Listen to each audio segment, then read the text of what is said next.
Derek Jeter's big base hit in the 7th inning tied the game at 3, and then a 45-foot roller gave the Yankees a lead. 30 minutes at the plate, 8 runs were scored. The Yankees came back from a 3-1 deficit to beat the Mets, and it's back for more baseball tonight. And boy, what a matchup we have. The Major's leading home run hitter is in the house as the Yes Network presents New York Yankees baseball. It's the New York Yankees against the Toronto Blue Jays in the first of 3 from Yankee Stadium in the Bronx, New York.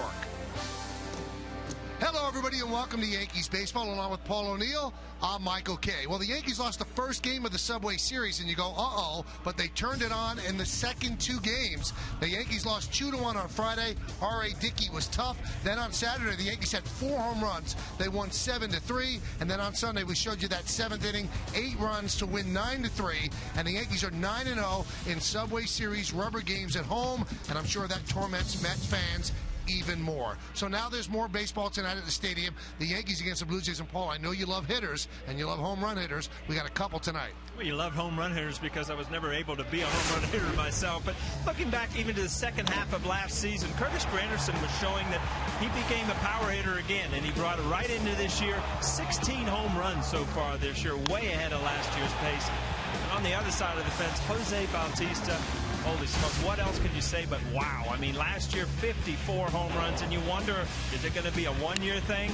Well, he's off to leading the major leagues in home runs again. This guy's the best offensive player in the American League right now. It's unbelievable, and his overall numbers are great, but if you look at the month of May with both of these guys, it's amazing. They both have 9 home runs this month. 16 ribbies for Bautista, 19 for Granderson. Great slugging percentages, and Bautista's 18 home runs leads the majors, and Granderson right behind him with 16. Not too bad. So who's going to stop Jose Bautista? It's going to fall to that guy, Bartolo Colon. He's been an absolute revelation this year for the Yankees. Didn't pitch last year in the majors. He's pitching this year. We'll examine it on segment 2.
Pitching matchup. It's Carlos Villanueva, 1-0 with a 1.48 against Bartolo Colon. For the Yankees, 2-2 with a 3.16. Last time out for Colon against the Orioles, he was outstanding. He went 8 shutout innings. He threw just 87 pitches, 3 hits, 1 walk, 7 strikeouts. In fact, in the 8th inning, he actually struck out the side. He was amazing and turned a 1-0 lead over to the bullpen. Now, the question to Joe Girardi, is this continuing to amaze you? It was a pleasant surprise early on in what I saw in spring training. But it's a guy now you expect it from. And when you don't get their great location, you're a little bit shocked. Like the day he had in Texas, we were a little bit shocked. And he's been outstanding. And it's a guy that you expect to give you distance. It's a guy that you expect to keep you right in the game and throw a ton of strikes. And some of those strikes will be to that man, Jose Bautista. And you know what? Curtis Granderson's also been taking some big cuts. Can they be kept in the ballpark tonight? Lineups, first pitch, baseball, next on Yes.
In part by Volvo. Pay nothing to repair or maintain your new Volvo for the first 5 years. Volvo for life. By IOTV. IOTV offers you incredible HD picture and sound. Get the best in HD free. Then by Avis, the official rental car of the New York Yankees. Well, the Yankees won 5 of their last 6 games, and this is the final game of their homestand.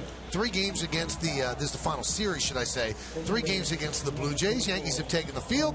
Now let's take a look at the Blue Jays starting lineup that they'll face, presented by Bank of America. Rajai Davis in center will lead off. Corey Patterson, the left fielder, bats second. Jose Bautista in right field will bat third. Cleaning up the shortstop, Yunel Escobar. Juan Rivera at first base bats fifth. Batting sixth, playing second base, Aaron Hill. Eric Thames, the DH, will bat seventh. Batting eighth and catching, J.P. Arancibia, and Edwin Encarnacion will play third base. He's going to bat ninth.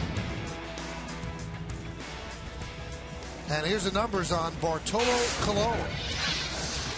9 games, 6 starts, 2-2, 3.16 ERA, 47 hits and 11 walks in 51 and a third innings, 48 strikeouts. Opponents hitting .241 against him. Let's take a look at the Jeep pitcher scouting report. Off a gem, off his last game in Baltimore, 8 shutout innings, less than 90 pitches. The good stuff, I mean, he's not fooling people. He's not the old guy that's kind of transformed himself. I'm going to transition right into my third point here, nice. Michael. Velocity and movement. The velocity mid-90s, and his two-seamers all over the place, which means he still has really good stuff. His last start against the Orioles, which you said was a gem, he actually threw 97 in the final inning. So he has something in reserve when he needs it. So the beginning of a 3-game set, then the Yankees have Thursday off and then head off on a West Coast trip. Yankees are in first place with a 25-20 record. The Blue Jays close behind, 23-23. Colon is ready. Davis is ready. Let's do it here in the Bronx. First pitch is outside and we are underway.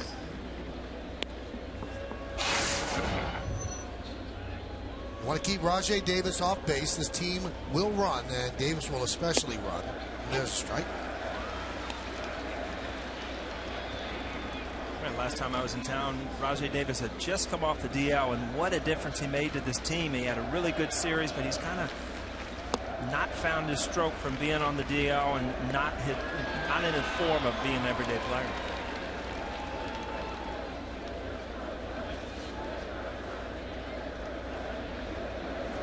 The 2-1. There's a strike. Nip the outside corner.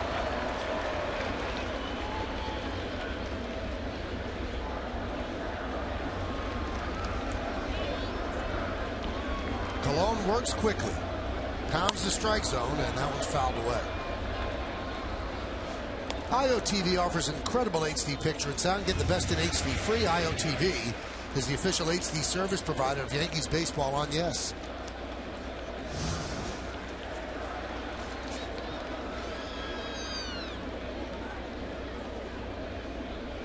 The 2-2. Chopped slowly toward Cano. Hits the hustling Davis for the first out. Let's check out the Yankee defense, brought to you by your Mercedes-Benz Tri-State dealer. In the outfield, Gardner, Granderson, and Dickerson. Left to right. Infield, it's what you know. A-Rod, Jeter, Cano, Teixeira third to first. Russell Martin behind the plate. And Bartolo Colon is on the mound. He's going to bring up Corey Patterson. The thing that's fascinating about Colon, and Paul just brought it up in the scouting report, most pitchers, when they suffer injuries, they pretty much have to reinvent themselves. And that's what's happened with the Yankees own Freddie Garcia. He used to throw nasty, hard sinker, 94, 95. He's not that pitcher anymore. He's a crafty righty. But Bartolo Colon is pitching the same way he did when he won the Cy Young Award in 2005. Aggressive, spots the fastball, and comes right after hitters like that. You see right there, and he's not afraid to come after. There's guys that throw mid-90s that still are afraid to go after hitters, and he's always been that way, even back when I used to face him with the Cleveland Indians. Just a power pitcher that kind of dares you to hit his fastball. Like that. So Patterson down on strikes. Now you can talk to any baseball guy you want. You'll see how he paints right here. And Patterson said, I'm not going to take that. I'm going to swing through. But the best pitch is a well-placed fastball. Wow, there's no doubt about it. And if you look at that replay of that pitch, that ball is right on the outside corner. 0-2 pitch as a left-handed hitter. You haven't seen the ball inside. You see that front hip kind of opening up, kind of expecting a ball inside. Can't catch up to it outside. Here's Bautista. This will be an interesting matchup. Bautista is all world. He leads the American League in average, in home runs, and he's second in RBIs with 31 behind Adrian Gonzalez. That one is driven deep to left center field. Going back, Granderson on the track at the wall. It's gone. A home run for Jose Bautista. His 19th of the year. And the Blue Jays have a 1-0 lead. Tell you what, Michael, after a while, you come to expect it. And it was very interesting how Colon started him out. He had thrown fastballs to other, earlier in the game, four-seamers. He threw Bautista a two-seamers first pitch, and he comes back with a four-seamer, which you're, as a great hitter, which he is, you can elevate. And that ball right there had no sink on it. It's an amazing story. This guy continues to hit home runs. And if he continues on this pace, he's going to finish with 63 home runs. See, he's on his front side, but he's able to just get that bat head out in front. You see total extension there. I mean, he must pick up the ball. Some hitters see the ball much better, much earlier, because he never gets cheated at the plate. He takes a big swing. 10 home runs in May for Bautista. He now has 9 home runs in 24 games against the Yankees. Escobar takes inside. It's amazing if you could just take the confidence that Bautista has as a hitter and just implant it in every hitter in baseball. And some of the great hitters that don't believe they could be that good, it's just amazing how confident he is. That one's inside first and down the right field line. Dickerson plays it out there. He's going to hold Escobar to a single. Good throw by Dickerson.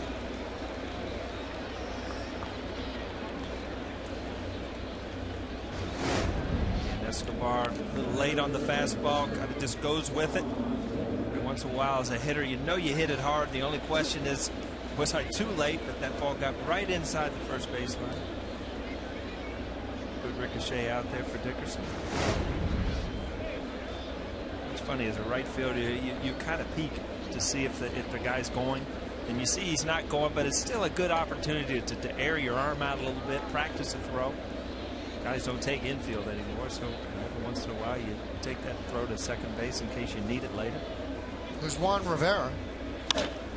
And a base hit through the left side.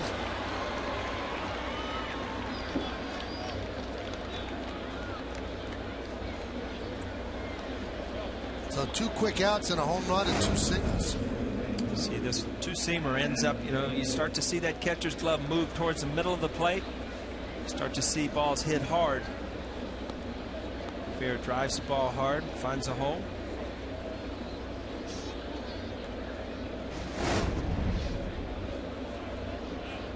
Here's Aaron Hill.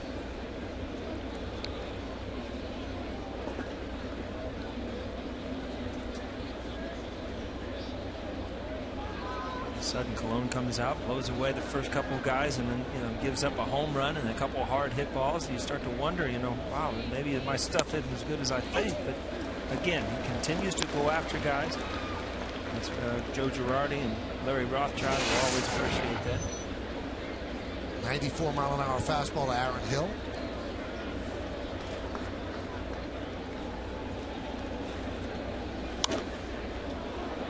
.95, and he pops it foul.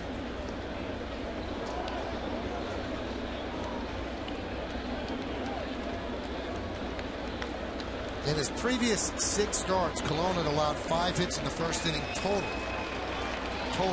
So he has already allowed 3 this inning.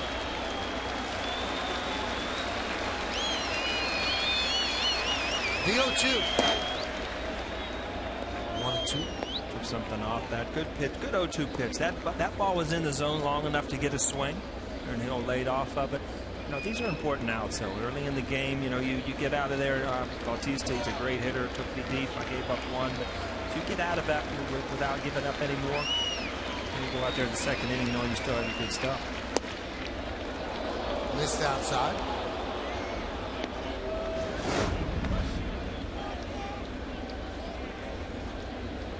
It's funny. Over the weekend, I think that was a strike, wasn't it? They had a pretty wide strike zone all weekend. Scott Barry is behind the plate.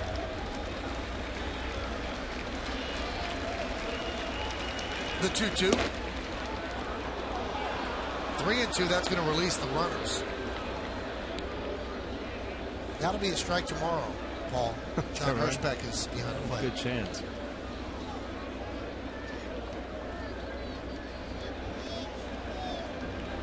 Escobar off second, Rivera off first. 2 outs, just underway. Blue Jays with a run.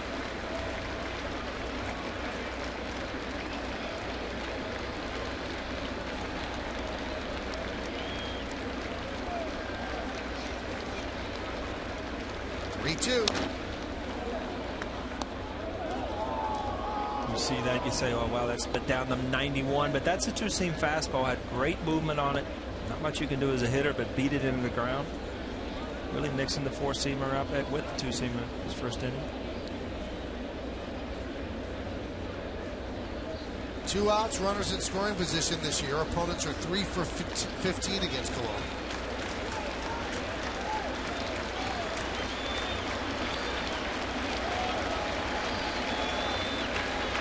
Runners go again. That's scorched to center field, but right there is Granderson, and that's going to do it. 1 run on 3 hits, 2 men left. We told you about Bautista coming in. The scouting report was correct. He goes long ball, his 19th of the year. Blue Jays 1, Yankees coming to bat.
Villanueva is the pitcher for the Blue Jays.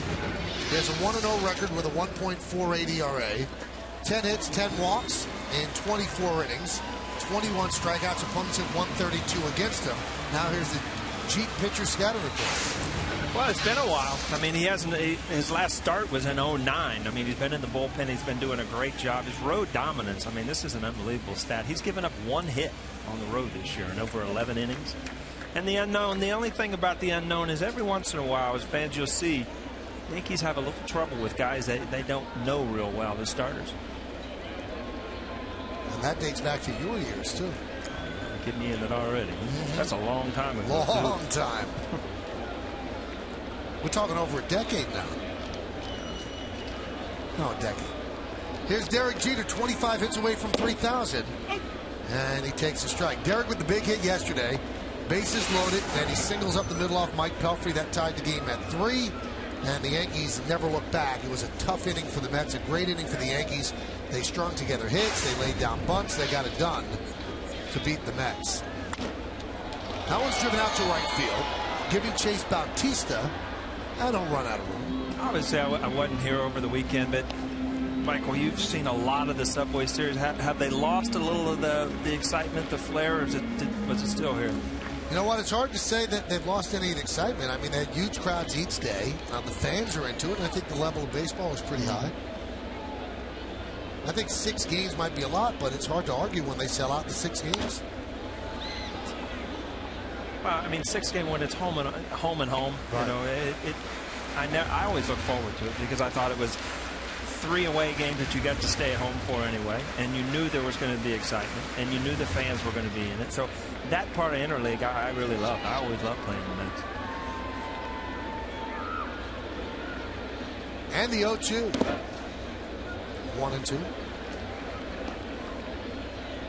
see different radar numbers for Villanueva. I mean, he's got a great changeup, good little curveball, just enough on his fastball to get it in when you're looking for his off-speed stuff. But like we said, he's done a great job in the bullpen. Give him an opportunity to start now. Jeter's worked the count even, 2 and 2.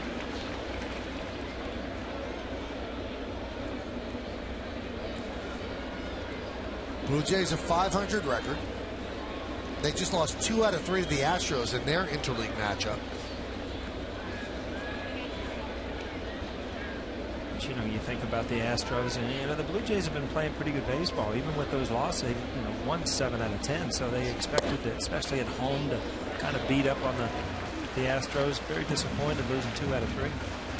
See, those are the series, though, I think that people complain about.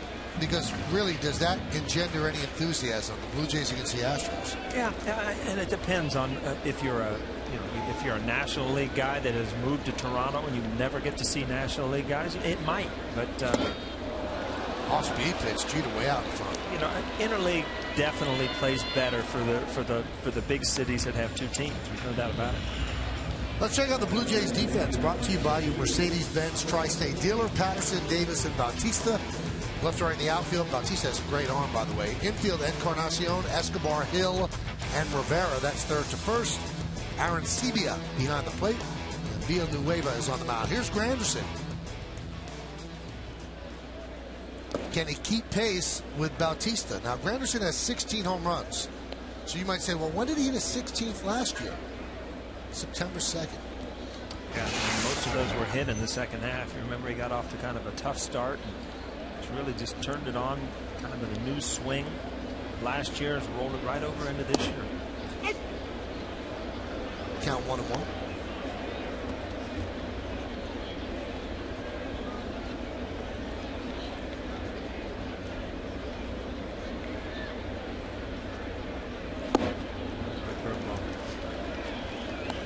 Let's check out the Delta League leaders. Bautista hit his 19th, then Granderson, and then you got Teixeira and Braun. That's big league leaders.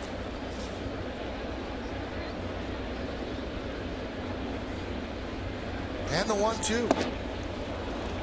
Swing and a miss, so a lot of off-speed stuff with Villanueva. He gets Jeter and he gets Granderson.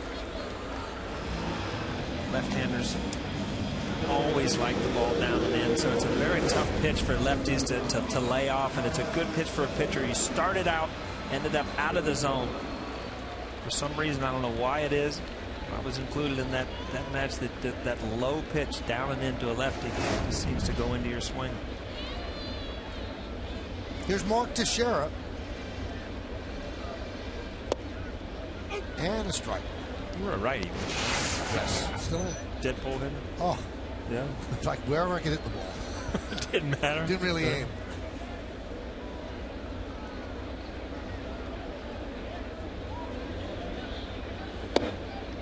Missed outside, 1-1. The shift is on for Teixeira. The only infielder on the left side is Encarnacion. Hill playing in shallow right.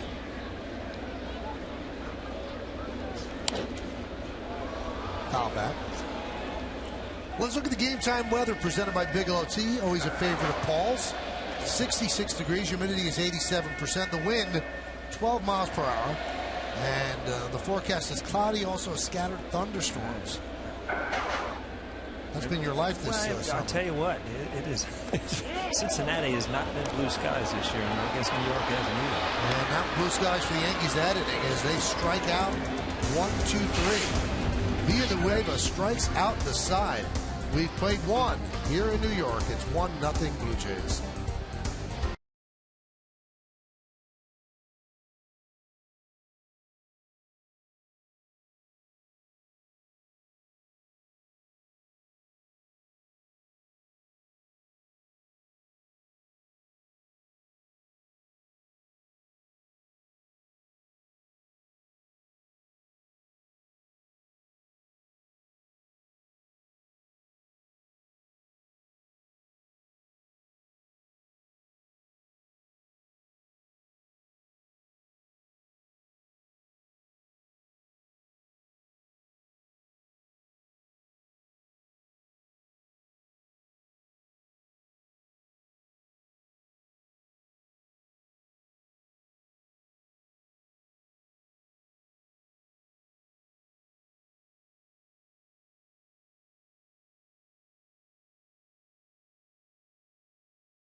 Jays, and we will also get a chance during this inning to talk to our very own Kimberly Jones. She's in the third base camera well, and you know, Kim, we see Bartolo Colon and his performance this year has been a revelation, but I don't think we really know that much about him. You spend a lot of time in the clubhouse with these guys. What do the players think about him? What do you see? What don't we know? He laughs a lot, Michael. That's what I see. And his teammates, in a word, say he is hysterical. Here are a couple examples. Before his last start, he looked at Jabba Chamberlain in the visiting clubhouse in Baltimore and said, "Don't even go to the bullpen tonight. I got this." He later pitched 8 shutout innings against the Orioles. And during that outing, Derek Jeter was the DH. He doesn't love that necessarily, but one thing he enjoyed that night was every time Colon came back to the dugout, he high-fived every single person in the clubhouse. Derek Jeter laughed hard, even recounting that story. And Andrew Jones told me today, hey, I've been around a long time and I've seen a lot of pitchers. I've never seen a guy like this on game day. He is as loose as they come. He is out there. And Andrew Jones reminded me of a story from the Detroit trip. After Colon's first inning that day, he had given up a couple of hits but no runs. He got back to the dugout, looked at Robinson Cano and Andrew Jones and said, they broke up my no-hitter. And then he sat down beside them. We're showing him walking out of the bullpen right now. Always a big smile on his face. That one is skied to left center. Gardner makes the call and the catch. You know what I think of most when I think of that Baltimore start, Kim? Every time we had a shot of him in the dugout, he's laughing. And it was a 1-0 game. So it wasn't like, you know, you had time to laugh, but he he handles it differently than any starting pitcher I've ever seen. Yeah, and Michael, the thing about it is, if you go up to one of these players and say, hey, what were you in Cologne talking about? They just say, well, I don't remember that time, because he's always laughing with us. That's who he is. Ramon Rodriguez, the bullpen catcher for the Yankees, who also helps us translate with Cologne after his starts, told me he's always the same guy, whether he's starting or not. That's exactly how O'Neill was in the clubhouse, Kim. Always the same guy. I've heard that. This is Kim Jones's report. How did I get in the middle of this, you know? I was just getting ready to walk out of the room, and you brought me right back in. Kim, take over. Don't mind him. All right, now, Bautista hit the home run off Cologne, and I know you spoke to a lot of his teammates, and you know, the view from outside looking in is the guy's a great hitter. Yeah. Well, what type of teammate is he, and what do they think of him? Well, I talked to Jose Molina, who, of course, agrees about the great hitting part, but he said, you only see the results. He said, what we see is the hard work. Jose Molina telling me that's the thing about Bautista that has surprised him the most since he got to Toronto. He works as hard as anyone he's ever seen. He is also very giving of his knowledge to his teammates. He'll get back to the dugout, tell him everything he's seen. Jose Molina tells me that indicates he is a team-first guy, even though he's putting up these individual numbers. And Bautista also signed a big contract in the offseason, Michael. Molina tells me he's still humble, and we appreciate that, too. You see Arancibia go down on strikes. Now, very quickly, the number 2 home run hitter in Major League Baseball is Curtis Granderson. I'm sure the Yankees rave about him at every turn. Absolutely. Joe Girardi calling him invaluable, but this might surprise you. Well, this part won't, because we know that Curtis Granderson does not consider himself a power hitter. He's also not happy with himself at the plate lately. Why? In the past 3 series, Granderson said, I've had 6 hits, 7 strikeouts. That's nothing to brag about. He wants those numbers to change, but he also admires what Bautista's done, but says the 2 of them in this series, the only thing they have in common, their teams are playing against each other. Very quickly, bullpen-wise, is Joba Chamberlain available today? Not available tonight because of recent workload. He did warm up last night, so Joe Girardi says he will stay away from Chamberlain. Is his eye okay? I've been reading that he thought he had pink eye, then it was an inflammation. Yeah, Girardi said that was news to him. He said that has nothing to do with it, and Joba was wearing his glasses in the clubhouse earlier, but he says he's fine. Do you have anything for Kim, Paul? No, I noticed Joba down there with glasses before the game. I thought it was a new thing, new style. There's a swing and a miss. The bat goes one way. Kim, we will talk to you a little bit later on. Thank you. All right, that's Kim Jones. Edwin Encarnacion goes down on strikes. Cologne pitches a 1-2-3 inning. We go to the bottom of the second. 1-0 Jays.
Tonight's question is, which sport will produce the next Triple Crown winner? Boy, this is tough. You can text your vote to 58772. Standard text messaging rates apply. Is it going to be baseball? We have to have highest average, highest home run, highest RBIs, or will be horse racing? We have to win the Kentucky Derby, the Preakness, and the Belmont. Well, Animal Kingdom didn't win the Preakness. I'm still going with the horse racing. I don't see one player because of the way baseball's set up. You got guys like Ichiro that can hit 350. You got guys like Bautista that can hit 50 home runs. Rodriguez with a high fly ball at Davis. The last time the Triple Crown has been done in the American League was Carl Yastrzemski. That was in '67. Ducky Medwick did it in 1937. And the last time we had it in horse racing was 1978. Steve Coffin from England aboard Affirmed. But you know what? You say you don't think it can be done, but after his home run in the first inning, Bautista leads in average home runs, and he's only 9 behind in RBIs. Usually if you have that big-time home run total, you don't have a high average. And that's what's so amazing about him is everybody gets caught up in his home runs, just what he's doing, what other things he's doing on the field. Walks. I mean, he's leading this team he's leading the world in about every category.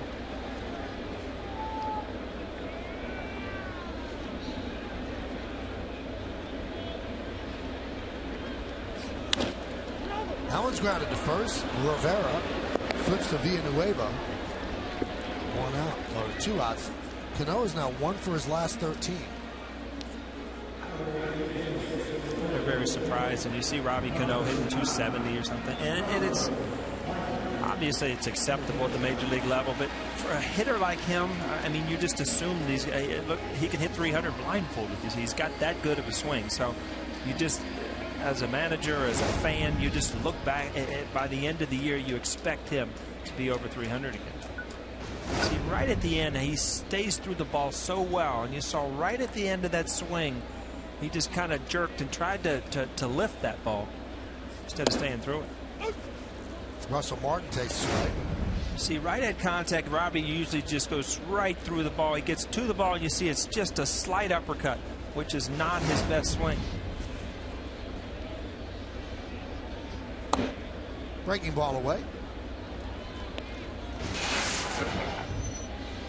Martin 10 hits in his last 32 at-bats, putting together a great first season with the Yankees. Done a nice job behind the plate and a nice job at the plate. The 1-1. A lot of off-speed stuff from Villanueva. Russell Martin with 4 hits and 5 at-bats against Villanueva.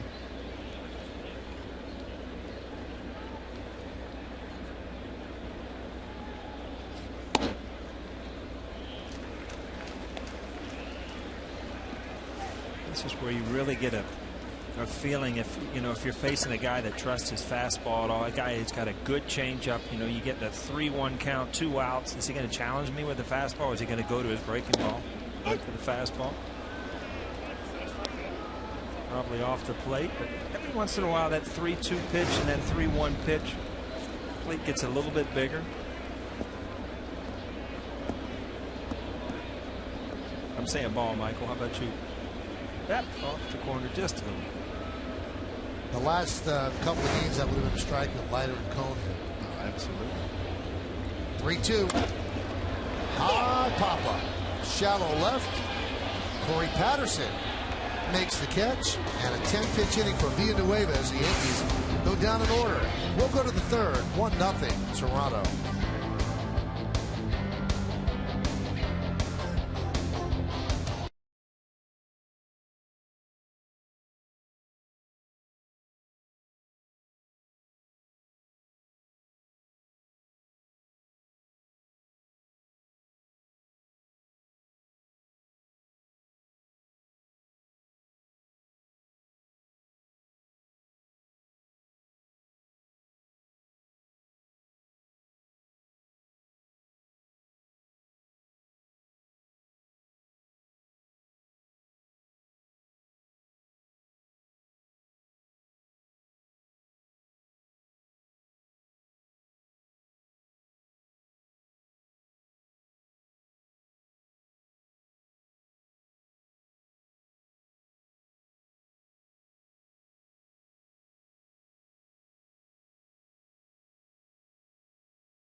May 23rd, 1962, Joe Pepitone hits 2 home runs in 1 inning to help the Yankees defeat the Kansas City A's 13-7.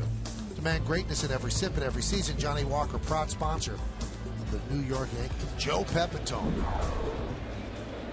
Rajay Davis leads off. Hey, I made a terrible mistake in the previous inning. I have to correct it. You see on the Lincoln scoreboard, 1-0 Blue Jays. I said that Steve Coffin was from England. He's an American jockey who moved to England after his success, so I apologize for not saying that the right way. Should I just let that stuff go, Mike? No, bring it back. The fans would never know. Oh, but people would. They would. They'd text you or something? No, it would be more than text. Oh, all right. There's an infield single for Rajay Davis.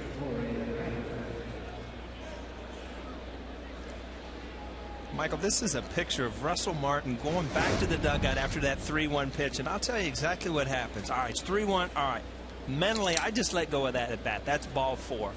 And I know it shouldn't happen as a hitter, but what happens is you get back and then you fly out because you did not get back into the bat. And it's frustrating as a hitter because you feel like that umpire kept you in there where you should have been on first base. Did you recognize that look, Michael? Yeah, I see it to my left.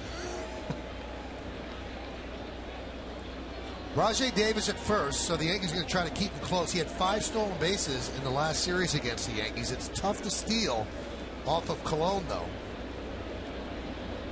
He has a very quick move toward first. Breaking ball strike. He doesn't throw a lot of it. His breaking ball is not a slow breaking ball. Doesn't throw a lot of balls in the dirt. Quick to the plate.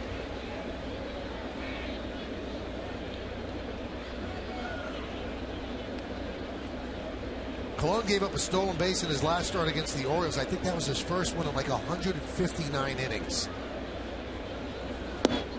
Yankees calling from the bench a bit of a pitch out, and Russell Martin will go and talk with Colon. Now, you said you faced Colon, right? Mm-hmm. It was when he was with the Indians. How do you think you did against him? I remember getting some hits. I don't know how many, but I got some hits off of him.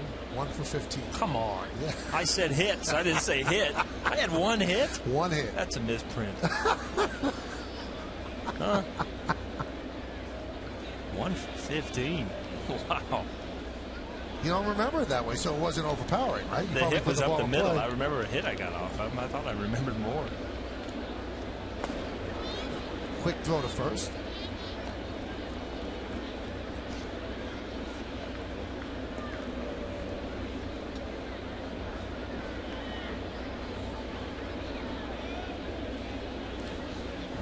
Man on first, Patterson at the bat, and you look at the on-deck circle, boy, you don't ever want to let these guys set the table for Bautista where you cannot pitch around.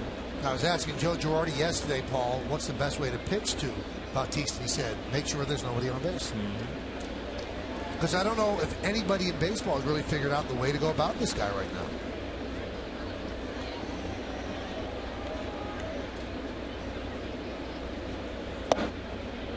Count 2-1 to Patterson. Davis doing a good job of just, kind of setting off the rhythm of Colon and really helping Patterson. He's worried, trying to hold him on. He's moving. A lot of times the pitcher can get away from what he's trying to do and just trying to lose sight of the batter.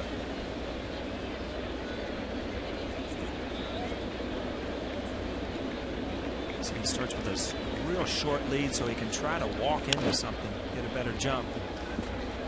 A lot of times guys will get their lead and have to hold. Davis is trying to walk into a lead, but Colon is smart enough, been around long enough to make him stop so he doesn't get a running jump.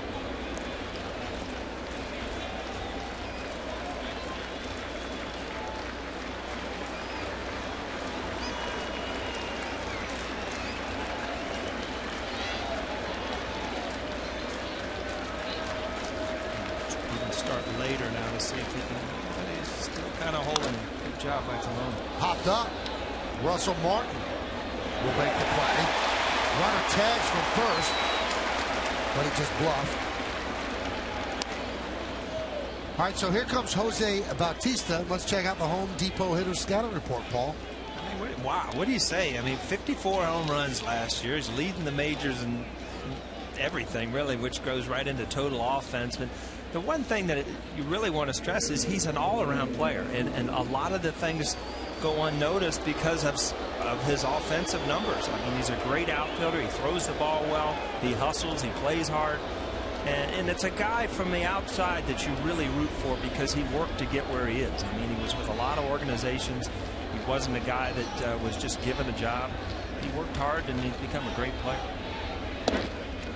There's a strike. Had a home run his first time up, his 19th of the year. How's this for a stat? He has 19 homers, Paul, and 32 runs batted in. So he's only driven in 13 teammates. He has not gotten that many opportunities with guys on base. You see when he's getting challenged. I mean, Bartolo Colon challenged him in the first inning, 2 outs, nobody on. And that's the one run, the solo homers, they usually don't beat you. And it's the the crooked numbers when you add them up at the end of the game that end up giving the pitchers a loss. Well, check this out, Paul. He has batted with only 108 runners on base, and that's 94th in the major leagues. So teams are getting the guys out in front of him.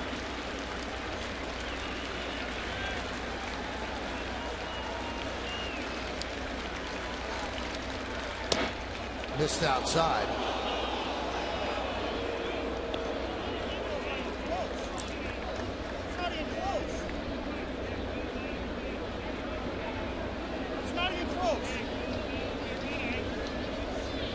Scott Barry telling the Yankee dugout that wasn't close.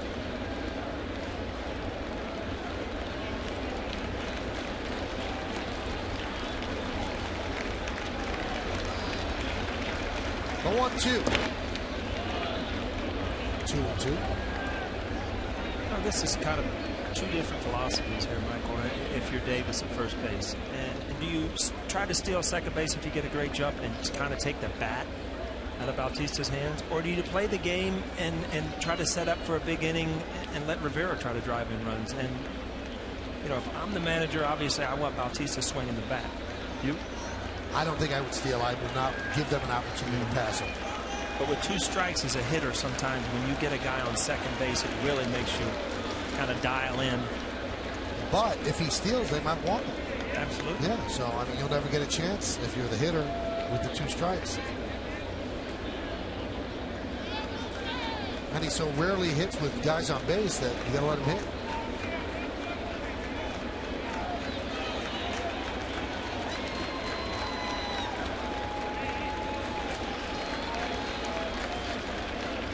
Runner goes.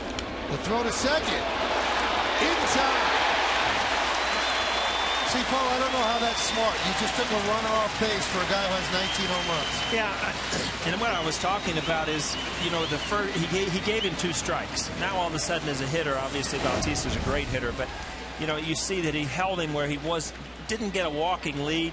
This is a lot closer than it looks. Looks like he did get him, but now you put him in a position where he would have got a walk with 2 strikes.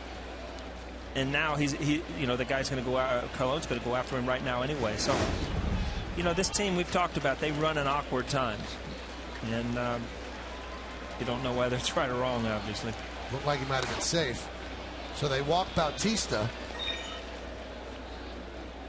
and Davis has now been caught 5 times in 17 attempts. So let's check out the play at second base now with the Coors Light freeze cam. During the replay, I thought that he was in there. We'll see. It's hard to tell right there. What do you think, Paul? You know what?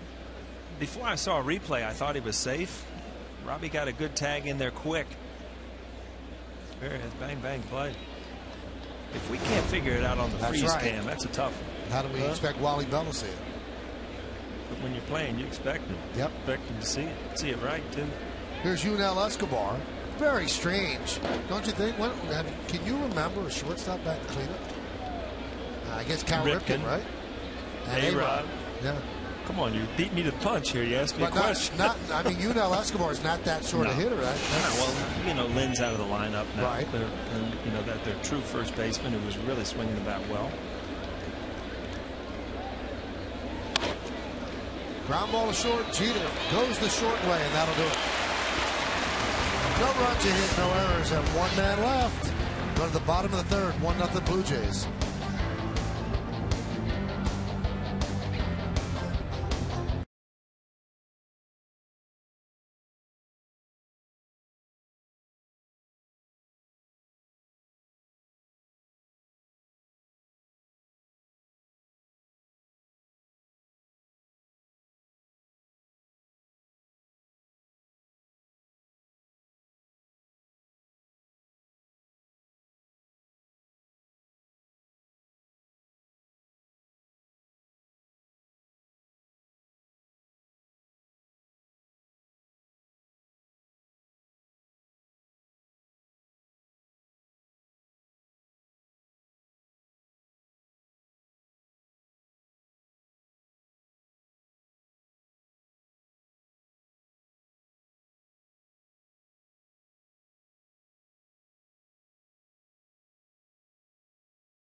In order, 2 straight innings against the right-hander Carlos Villanueva. And it's going to be Posada, Gardner, and Dickerson on the Lincoln scoreboard. It's 1-0 Toronto.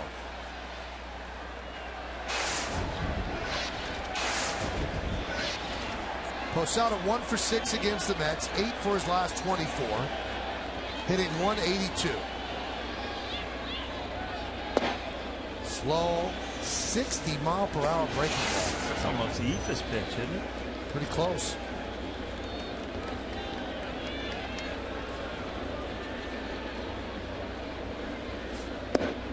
There's a strike.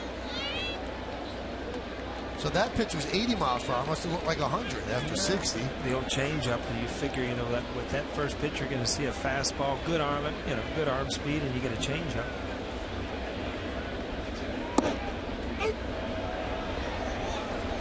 '60, 80, 76. To see Georgie just seems to be in a hole every time he steps to the plate. You know, you're trying to make that perfect swing or trying to find that perfect groove, and before you know it, you're 0-2 or 1-2.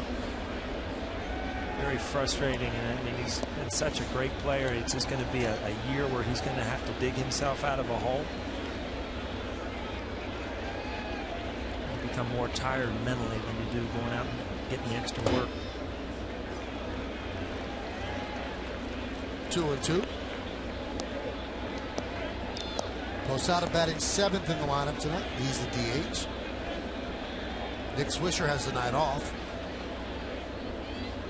Second straight game he has not played against the right-hander. The 2-2. Now 3-2.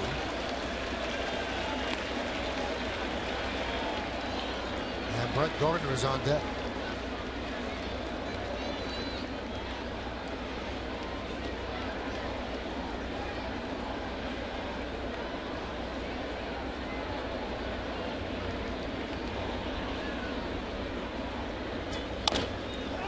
Grounded to first. Juan Rivera flips to Villanueva. 1 out. Take the Yankees with you when you travel out of the Yankees home territory. Subscribe to MLB.tv today to see Yankees games live or on demand on your computer and your favorite devices. Visit Yankees.com to order and get more details. MLB.tv. Baseball everywhere.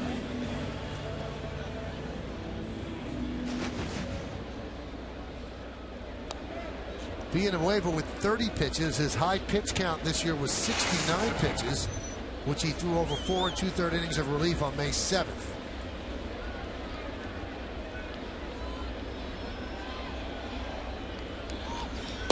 Gardner 27 for his last 70. So he certainly picked it up, the average up to 267. He was buried on the interstate for most of April.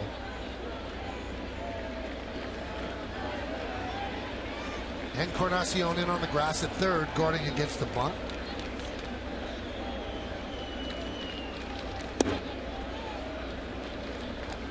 Count 1-1.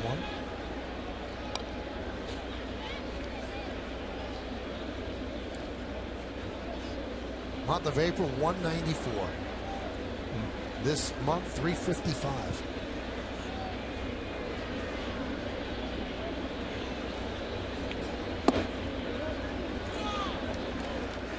At what time of the year did you start to really be concerned if your average was low?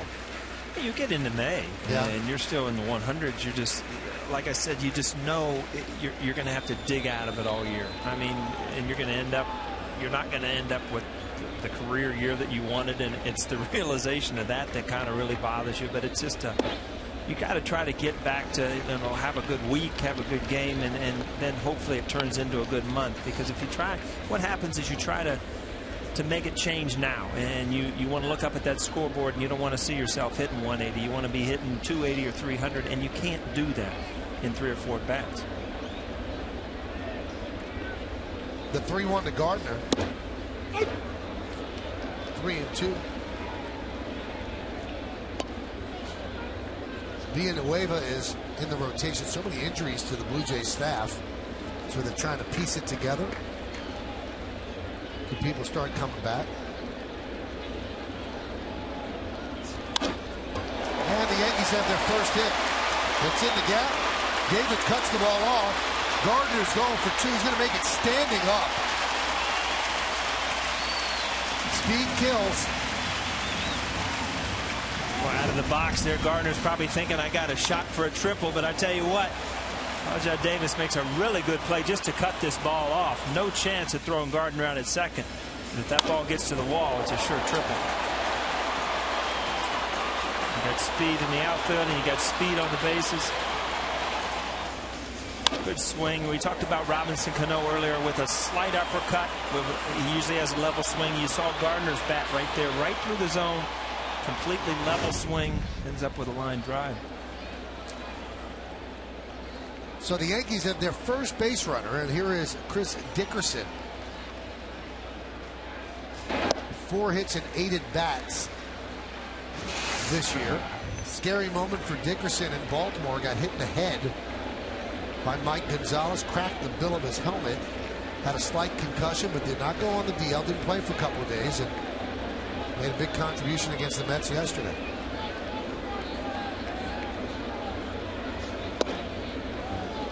I just walked out on the field today, was watching a little batting practice, talking to Joe Girardi, and was watching Dickerson take some BP, hit some long home runs. And I said, has anybody up in batting practice been in the upper deck? It wasn't 5 seconds after I said that. He hit a ball off, which is lit up right now with the Frenchies sign up there and right. Absolute bomb. Popped up. Sky high. Tough sky at this time of the night, but Encarnacion makes the play for the second out.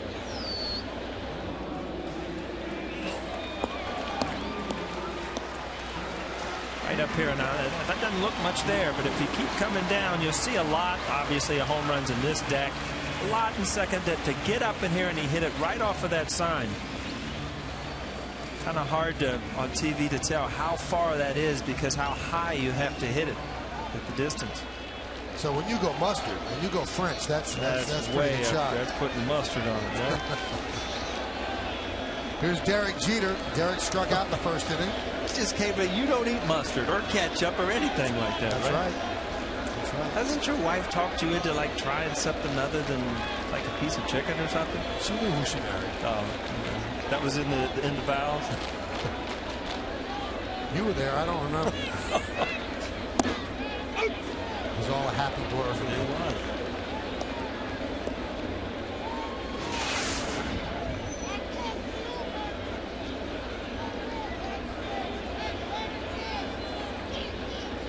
The only player to reach that upper deck in a game was Russell Brandon. Big, strong lefty batter. I believe Mark Teixeira has gotten into the luxury suites under the French's mustard sign.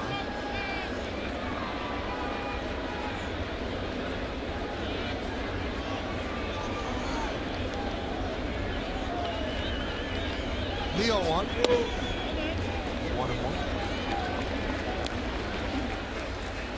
You're talking about mixing up speeds, mixing up the break of the ball. Villanueva does a good job. And on paper, he would never really impress you. 90, 91 is a fastball, but he's got a great changeup, good curveball, uses to both sides of the plate. You really have to concentrate as a hitter when you're facing guys like this.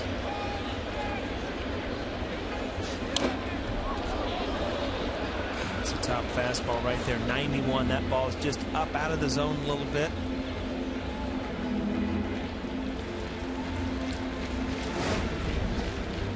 So Derek, good pitch to hit. That's a pitch that he can handle, that he usually shoots to right field.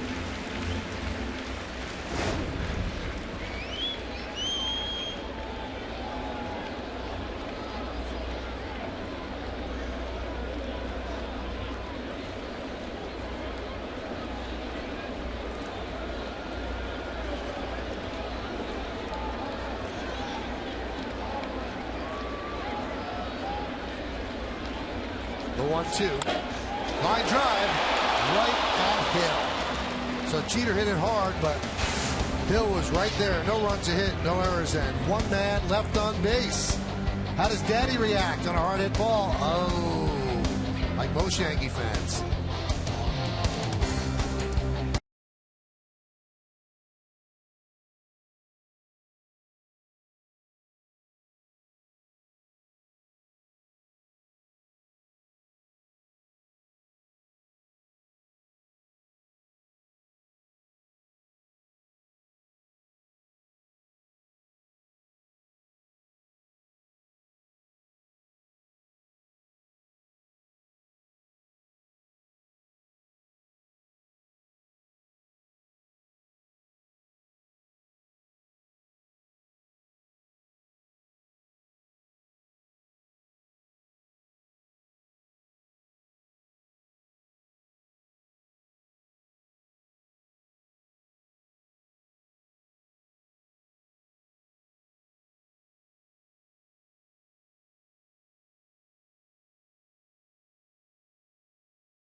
Quit line quiz. Who are the 3 Hall of Famers to play for both the Yankees and the Blue Jays? I know one. We'll find out all 3 in the bottom of the I'm going to try to get 2 before we get there. Juan Rivera will lead off against Bartolo Colon. One mistake by Colon, a home run by Jose Bautista in the first. Line drive right at Jeter. One away. Let's take a look at the Blue Jays team scouting report, brought to you by Volvo and given to you by Paul O'Neill. Well, they can hit the long ball. That's obvious. I mean, they're second in the American League behind the Yankees. And, you know, they're competing in the best division in baseball. It always has been. And they're doing a pretty good job. And they like to run. We talked about it. They run it at awkward times. And John Farrell said that, you know, he's going to continue to do it, put pressure on the defense. They're not far away from being a pretty good baseball team.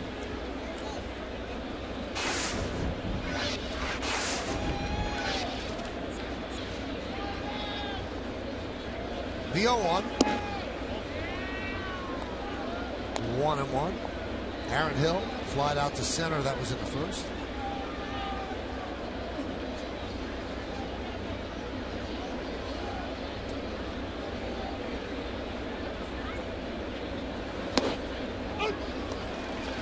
Boy, he just lives on the outside corners. Paul mentioned the East, and it is the beast this year. From top to bottom, just 4 games separate the Yankees and the last place Orioles. No one's running away. 1-2. It definitely has complications with the wild card because, you know, you're playing these teams, every one of them who are capable of beating you 18 times. So, you know, you're not going to have 100, 105 wins. You're not going to have a couple teams, you know, with that type of number. So, you know, you might have to win this division this year to get to the playoffs.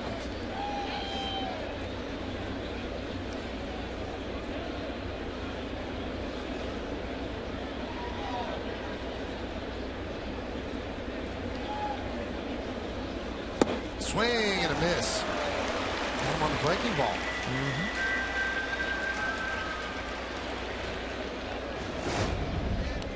You said it, Michael. I mean, this is a good breaking ball too because it ends up out of the strike zone. As a hitter, you know, you've almost taken the breaking ball out of the equation when you go up to hit because he's thrown so few. But when he gets ahead with 2 strikes, use it to get a strikeout. Here's Eric Thames, spelled like Marcus Timms spells his name, but pronounced Thames. High fly ball down the left field line, and it's out of play. Thames has had an interesting career. He was at Pepperdine, trying to beat out an infield hit. When he hit first base with his right foot, he tore his right quadricep muscle in half, and that completely dropped him down in the draft. The Blue Jays ended up taking him in the 7th round in 2009. The injury occurred in 2008, but he's put up big numbers in their minor league system. When they called him up from AAA Las Vegas last week, 342, 6 homers and 30 runs batted in, and an OPS of 1.029. There's his resume. May 18th was his major league debut. Just got a piece to stay alive. And John Farrell, the manager, said if he hits, you can't worry about Travis Snyder coming back. He's going to keep the job. And if Lynn comes back, he's going to keep the job. All he has to do is hit the way he hit AAA. This is his time now.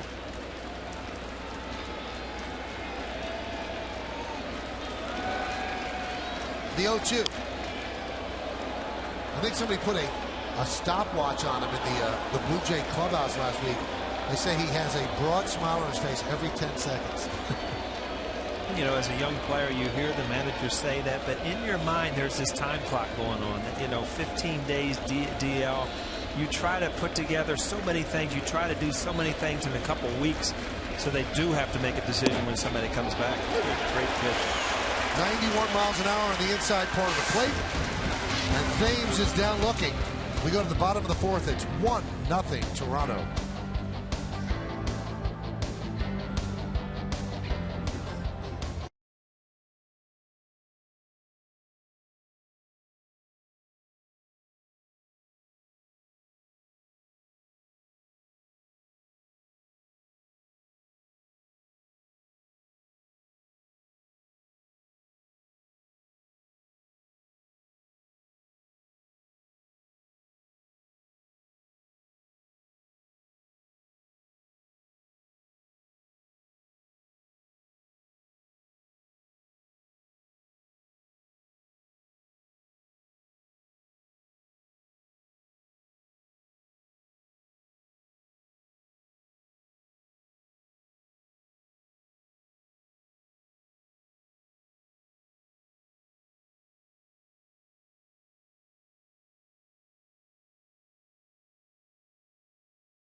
The New York State Smokers Quit Line Quiz. Who are the 3 Hall of Famers that play for both the Yankees and the Blue Jays?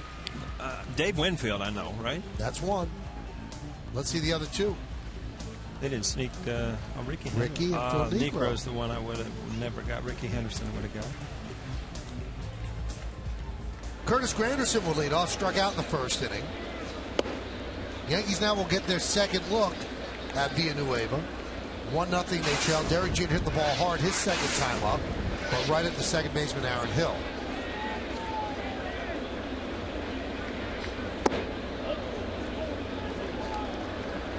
And the count 2-0.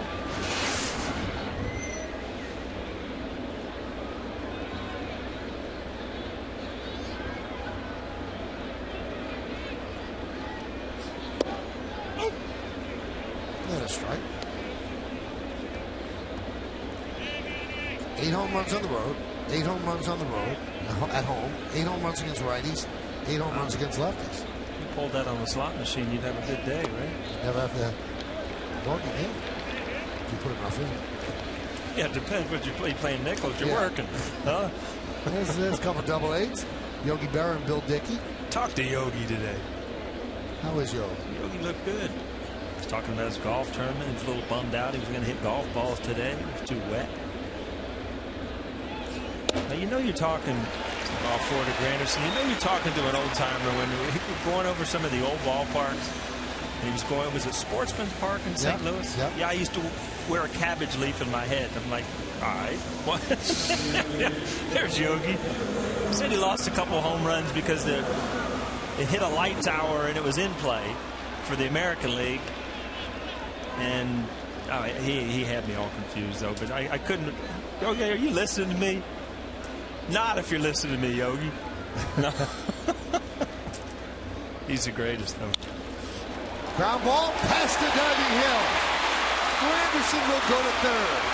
And the Yankees have runners on the corners and nobody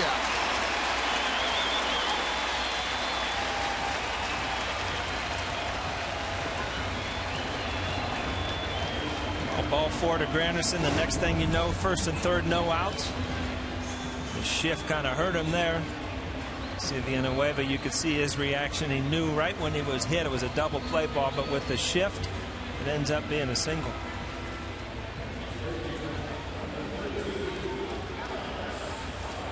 Taylor made double play with straight up defense. Now, very quickly about the cabbage leaf that Yogi spoke about. Players in the old days used to have a cabbage leaf under their hat because it would keep them cool. down. Right. Yeah. He was going over some of the ballparks that they would use to both the American League and the National League would play in the same ballpark with different rules, he told me. Kind of neat stories. Here's Alex Rodriguez. He fouls it away. Alex had 4 hits in yesterday's 9-3 Yankee win over the Mets, and none of the 4 were really hard hit. But that's the way it works sometimes. Driven in 6 of 12 runners from third with less than 2 outs, and that should be higher for him.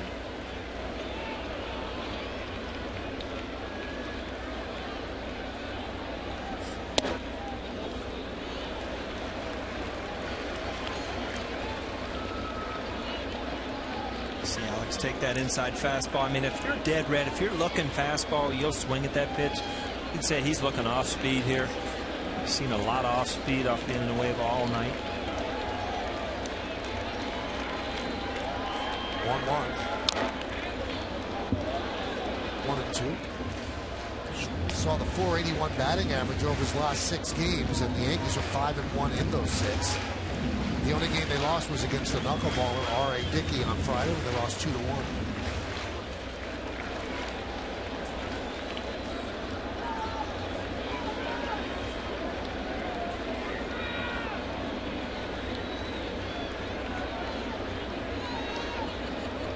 Funny, as a hitter, you go up with first and third, and you're in this mode to drive a ball, get both runs out, get in the gap, drive it out, whatever. All of a sudden, 2 strikes. Now you're in a little different mode of just get that guy in from third. Make sure you get a pitch up that you can drive to the outfield.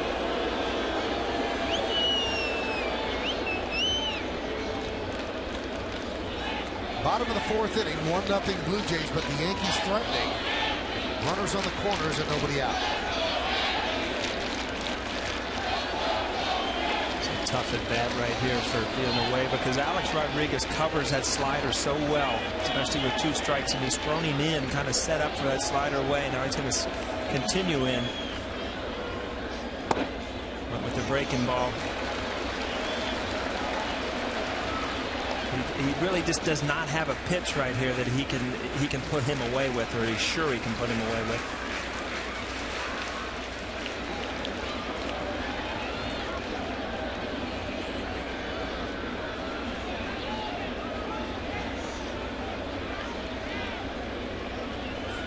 Swing and a miss. Put him away off speed. Yeah, most guys would, set up to really blow somebody away or get a slider away. He had thrown him in all count, and they got a ball out over the plate with a changeup. Good piece of pitching. See Alex way out in front, kind of coming in, and you see that front shoulder opening up, and that's caused by those 3 or 4 pitches early in the count, all being on the inside part of the plate. There's Robinson Cano, grounded to first in the second, hitting .272. 1 hit in his last 13 at bats.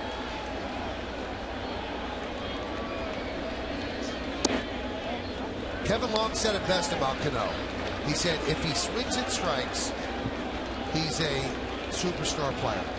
He said if he swings at pitches outside the zone, he's an average to barely above average player. He said that's what it comes down to. He's got to swing at strikes. And this year, he's gotten a little bit away from that. And Long said his greatness sometimes plays against him because his swing is so good that he could put bad pitches in play that others might not be able to reach.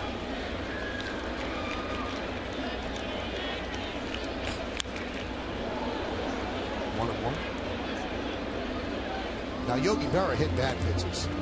Over his head, in the dirt, anything. He said, if I could see it, I could hit it.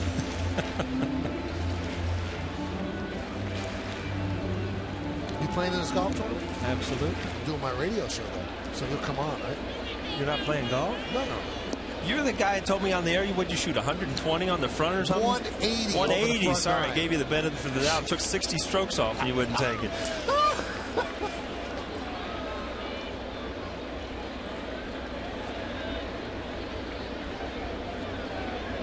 The 1-1. That one's driven out to left center field. That's going to tie the game. Rajai Davis makes the catch. Tagging is Granderson. He'll score. It's a sac fly for Cano, and it's 1-1.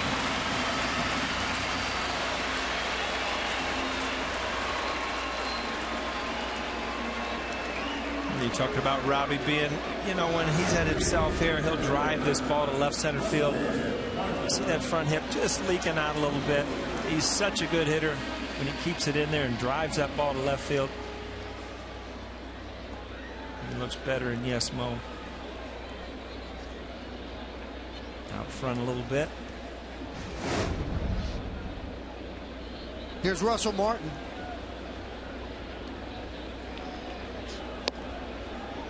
Pitch outside. So the walk always comes back to haunt you. You can say that over and over throughout baseball history. Leadoff walk to Granderson. That should have been a double play, but because of the shift, turns it into first and third. A strikeout and a fly ball, and it's a 1-1 game. So Cano's 29th ribby.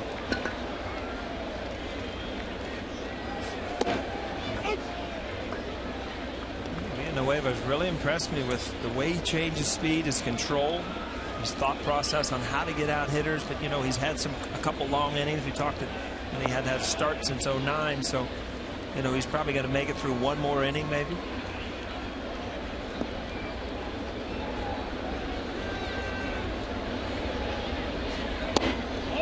Breaking ball.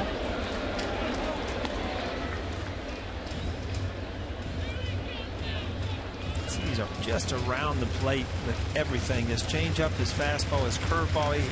He's thrown a curveball and a slider, so he kind of changes the break. And he's thrown strikes with everything that he has, which as a hitter makes it tough because you have to honor anything that a pitcher can throw for a strike. Good changeup. And he's got enough fastball to make that changeup work. His fastball is 91.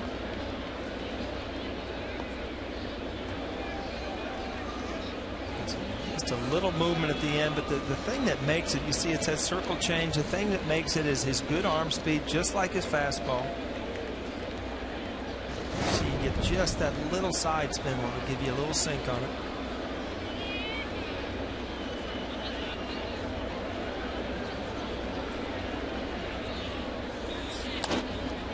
Popped up. Rivera will put it away for the final out. But the Yankees tie the score, 1 run on 1 hit, 1 left. Yogi's watching a 1-1 game as we go to the 4th.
Thank you, Bob. We'll hear from Bob and Kim a little bit later on. Acela Express, the scoreboard 1-1 as we go to the top of the 5th inning, and J.P. Arancibia against Bartolo Colon. Colon career 9-3, 3.60 against Toronto.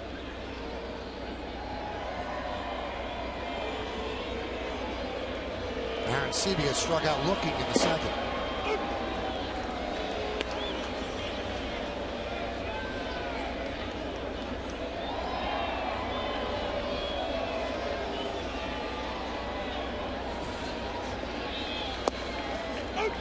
Well, since 2009, Turkey Hill has been the official ice cream of the Yankees, and they have a new ice cream.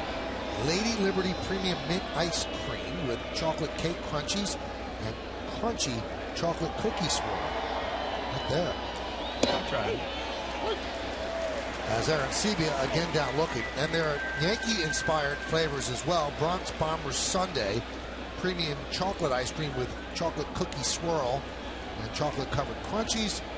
And Pinstripe Brownie Blast. That's right here. No, that's the other one. Premium vanilla ice cream with brownie batter swirl and brownie pieces. No, that's the other one over there. That's this one. No. The one You that's have got the two. most missing. Well, you have 2. That one's grounded foul. Just tasting right now. It's not. Oh, it's a tasting menu. Yeah, it's. How's the mint? You like Mint's it? really good. Yeah. I'm a big fan. I'm just waiting for the ice cream weather to show up with it, you know? So that's what I'll go through both of them. Kind of like putting your porch furniture out too early and, you know, it's still cold out. You know? Where do you put your porch furniture when it's not out? What do you want me to put on the roof? I put it out on the porch. No, but when it's too cold. Well, it's on, in the garage? Nevelly's got, of course, she's got official covers for it. Nice. Yeah. Probably high price covers, too. Grounded foul. Nevelly in town with you? Mm-hmm. No. That is a first. I think so. Wow. Well, Bob and Mary will take care of you. Frank and Mary, come on. Frank's connected now. Don't be calling him Bob. You're dropping the Bob on Frankie. The 0-2. Outside. So we thank the people of Turkey Hill for making these ice creams available to us, and we'll enjoy them as the game goes on.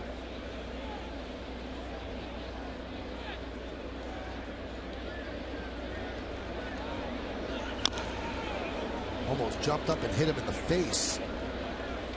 It's a mark of a good two-seam sinking fastball. When that ball starts, just beat it down, shoots it, and you just cannot elevate the ball.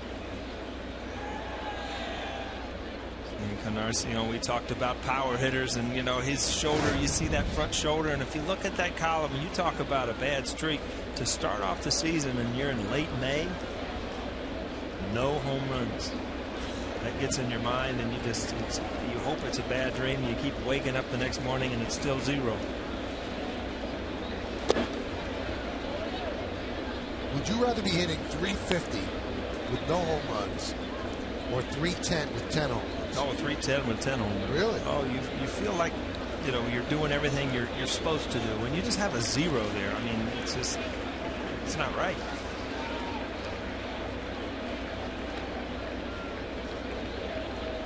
The 2-2. 3-2.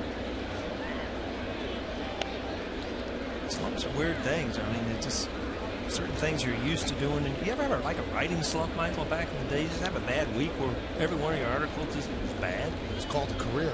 Yeah. I mean, do you just like you come out of it, or does you just stay in it for a... Oh, people hit writer's block, stuff like that. Yeah. You get into a flow, yeah. And then you start seeing the paper bigger. Swings and misses. Colon again putting together a nice outing. I tell you what, and again, back to the scouting report, he's not fooling people. I mean, he is going after people. Started in the mid-90s, got a good two-seamer. Touched up by Bautista on a two-seam fastball, but other than that, it's been ahead of hitters. 23 pitches in the first inning, his high mark. 70 overall. Colon struck out 4 straight Blue Jays. Rajay Davis takes a strike.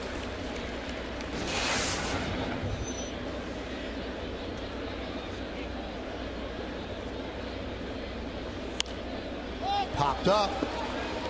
Russell Martin will put it away. 7 in a row for Bartolo Colon. We're halfway through. That's 1-1.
Big headlines today, Paul O'Neill. On my radio show on ESPN New York 1050, Fred Wilpon quotes in his story about him in the New Yorker about key Mets, about Jose Reyes, thinks he's going to get Crawford money. He's had everything wrong with him. He won't get it.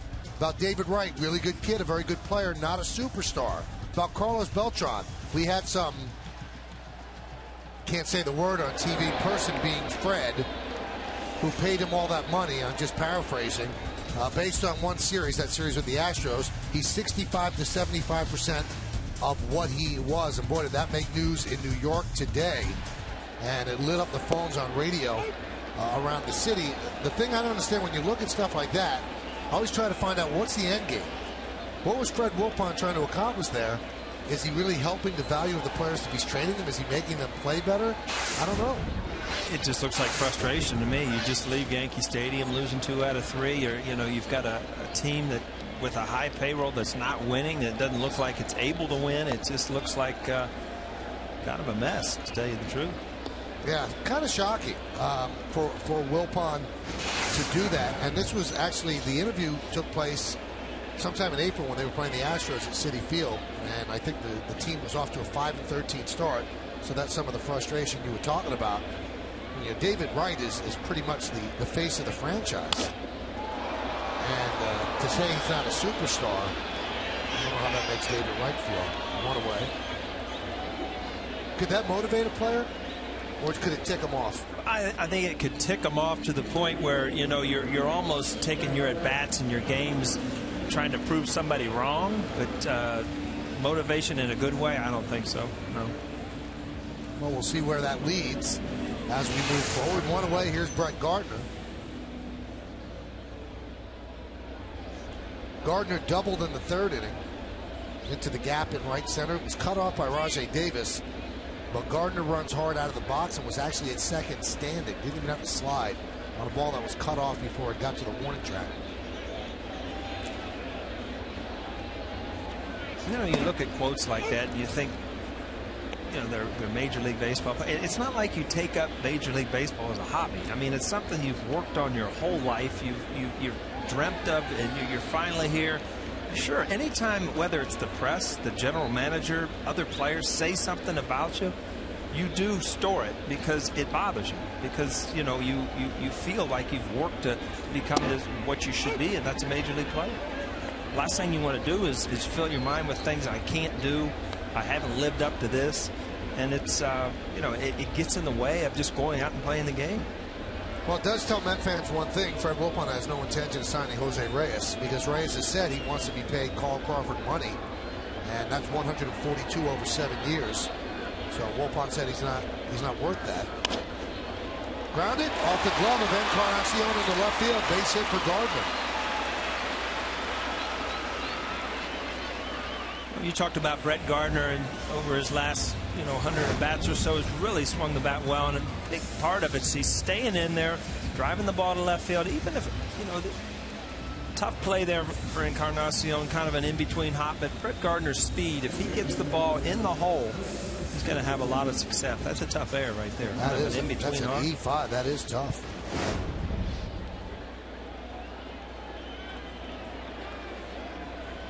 Jordan Spreckman, the official scorer today.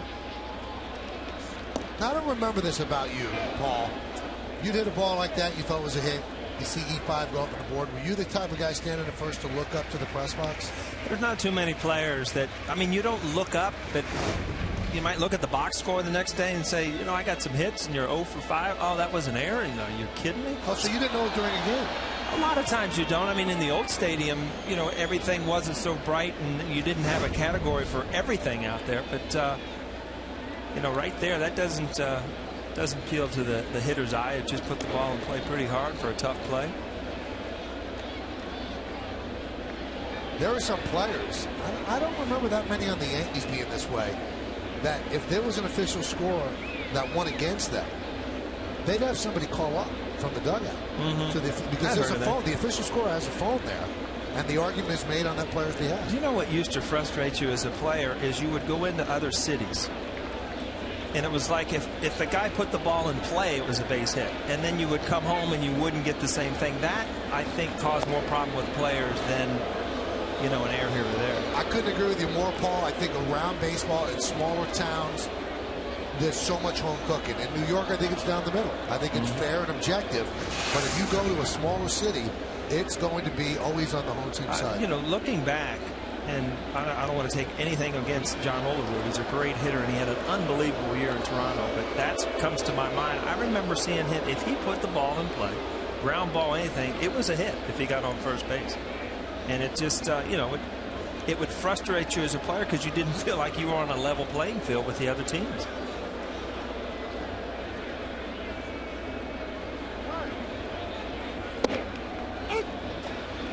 I've always proposed, and you know, some of the guys that do the official scoring here are friends of mine, that I think the fairest thing to do would be have an umpire be the official scorer. I mean, they're supposedly totally objective. They're on the field, hit or an error, they make a call. A little arbitrator up there? Yeah, why not? Or have a fifth umpire.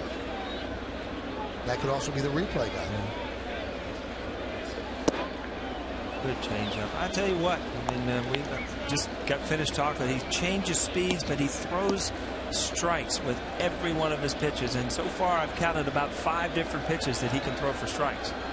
So as a hitter, you don't sit on one pitch, you don't sit on one location, and all of a sudden you're thinking about a big area of strike zone to cover.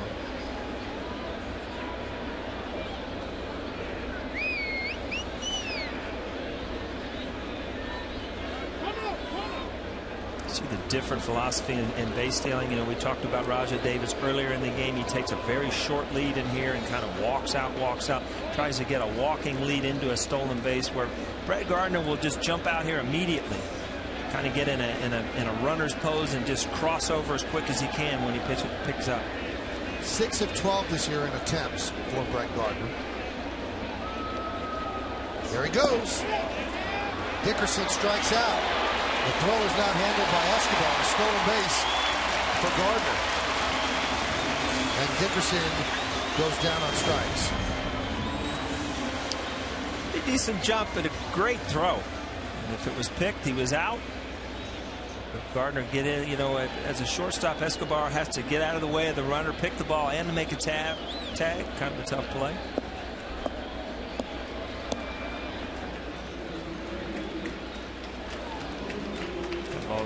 That should have been an out. That's a great throw. I thought it short hot him. It actually didn't.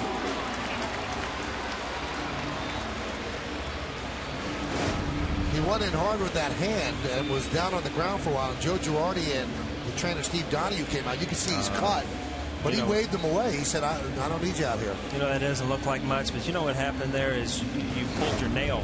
You've caught it into the base and you've pulled that nail away. And I'll tell you what, tomorrow that's going to be sore. He also got spiked. It looks like he got underneath the spike. Yeah, sometimes that spike can actually go through your fingernail.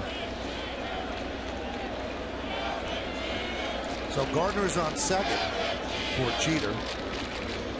I always say this about Freddie Garcia, Paul. Doesn't Villanueva remind you of a crafty left-hander, except that he's right-handed? Yeah, he's really impressed me tonight because of his ability to throw them all for strikes on both sides of the plate, and he has changed his breaking ball. He doesn't throw just one breaking ball.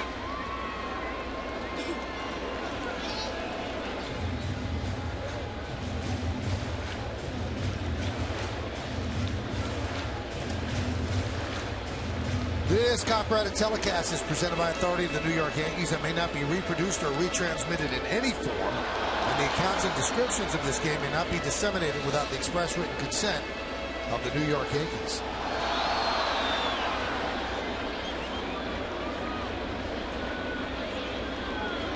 Read that to Jody. What was that? She reads it to me. A little disclaimer before I go to sleep. That one is driven deep to left field. Going back, Patterson. He's on the track. He's at the wall, and he'll make the play for the final out of the inning. Jeter gave it a ride, but too much ballpark out there. No runs, no hits, 1 error, and 1 man left. We played 5 innings of play here at the stadium. It's a 1-1 game by that much.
started with giving the Yankees a 3-1 lead. He hit this ball right into your living room, but it didn't quite make it to the couch. Michael, you got me too. Off the bat, I thought this ball was out.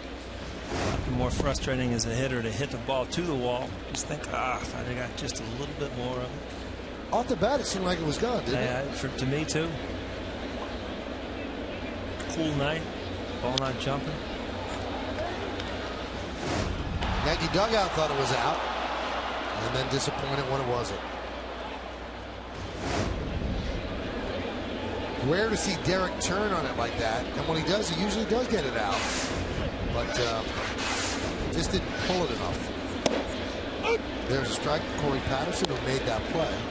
Corey's 0 for 2, struck out and fouled out to Martin. 75 pitches for Cologne as we move into the 6th inning. I'm telling you, every time out, it seems like he gives them a quality start. And quality start doesn't quite do it justice, because the baseball definition of a quality start is 3 runs in 6 innings. And he pitches better than that. Last time out, no runs in 8 innings. He threw 87 pitches, walked 1 and struck out 7. And he's walked 1 tonight.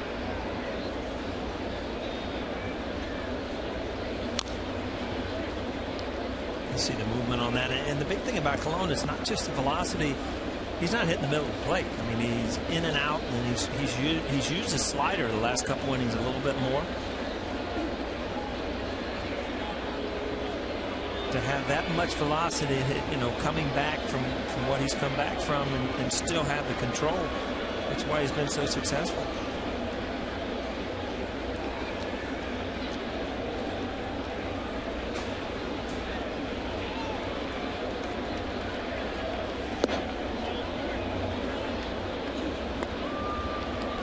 Fastball off the plate, but 95. It's that happens so quick for the hitter. You have to make up your decision so quick.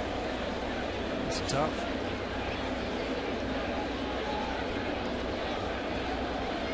And the 3-2. Line to right field. Dickerson. It's over his head on the plate up against the wall. Patterson's going for 2, and he will make it. So Cologne had not walked a leadoff batter in an inning all year, and he was intent on not doing it there. This ball was hit so hard. Dickerson kind of took a straight across angle, and the ball absolutely blew over his head. The only way to catch this ball is immediately know how hard it's hit and take off straight back to the wall.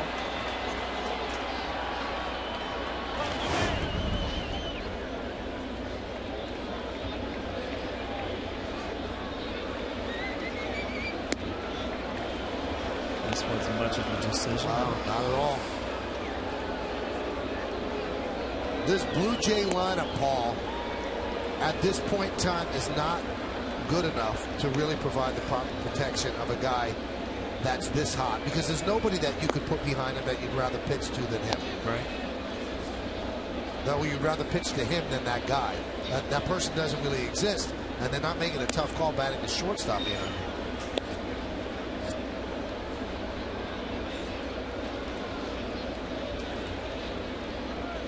So a home run and 2 walks for Bautista. It is surprising me, Michael. Go ahead. That's the 5th intentional walk of the year for Bautista. He had 2 all of last year. Which is surprising. I mean, last year he was a free swinger. There was a way to get him out. This year he's hitting over 350. So, 5th intentional base on balls with this lineup, I would guess it'd be more at this point. Miguel Cabrera of the Tigers has 10 to lead the majors, 10 intentional walks. Escobar lays down a bunt. A-Rod will make the play at first. The sacrifice successful, 5-4. You said that it was very weird to see a shortstop batting 4th, especially behind Bautista, but you don't see that 4-hole bunting very often either, huh? Not really. Now let's see if they can take advantage. You've got Juan Rivera, who has singled and lined out sharply to Jeter.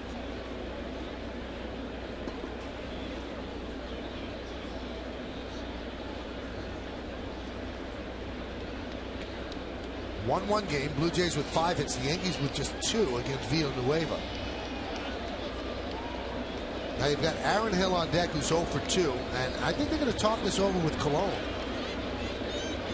Do you want to walk Juan Rivera to set up the force and the double play? What would you do here, Paul? Would you walk Rivera? Well, I think that Rivera's specialty is against left-handed pitchers. So, I think that you go after him. You try to make him go out of the zone. And if you get behind him, obviously, you walk him. Colon does that all the time, like every kid in Little League who's bored. Kind of just tosses the ball up and plays catch with himself as everybody's moving back to their positions. And they are going to intentionally walk Rivera, again, who has hit the ball hard twice. So that'll set up the double play. And certainly issues the challenge to Aaron Hill. And we talked about, why Rivera's even in the lineup, and it's Adam Lynn, a left-handed hitter that they're really missing right now. Went out of the lineup, hitting over 300, 313, had 7 home runs, was really starting to swing the bat well.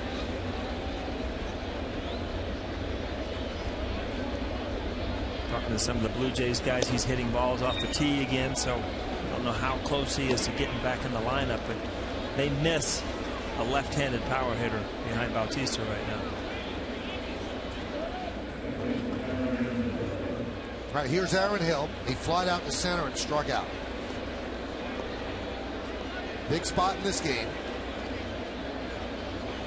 Corey Patterson, great speed, is at third. Bautista at second.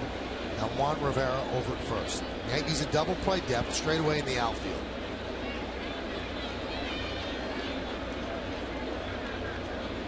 Dickerson and Granderson, good arms in the outfield. Gardner gets rid of the ball quickly in left. Ground ball through for a base hit. Patterson scores. Bautista's going to hold up at third. So it's an RBI single for Hill, who answers the challenge, and the Blue Jays now lead 2-1. The first thing kids ask you about the outfield, about throwing guys out, is do you have to have a great arm? Brett Gardner has a good arm, but that play right there, he didn't even make a throw. It's how quick you get to the ball and get into the throwing position. That's what you see. He's coming up. He's even bobbled it, but the third base coach, Butterfield, had already held up Bautista just because he got to the ball that quick. Didn't even have to make a good throw.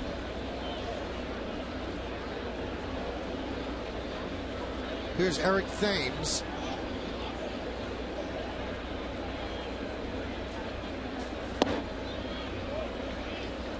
Count 1-0.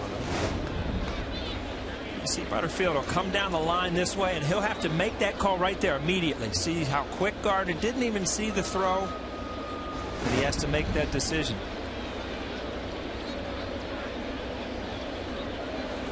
I'll get on Butter tomorrow night. Tell him we wanted a close play at the plate. He blew it, right? He did. Would have been nice. You enjoy calling those, right? Sure. Bang, bang play. Bases loaded, 1 out. Blue Jays up 2-1.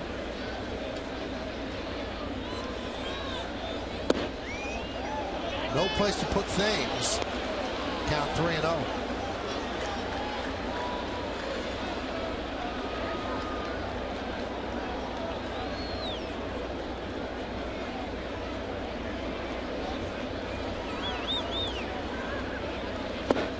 And he walked him. He forces in a run. You see Colon dropping down a little bit. That ball's running away. Can't keep it on the outside corner. He's kind of lost that four-seam fastball that he was throwing over the top. When you're throwing that hard, you're getting that much movement. It's hard to control. You see that ball. That ball started here, ended all the way up off the outside corner. So you start dropping that arm a little bit, and you're throwing that hard. Hard to control it. So now it's 3-1 Blue Jays. And that's going to bring up J.P. Arancibia. Only now is somebody getting up in the Yankee bullpen.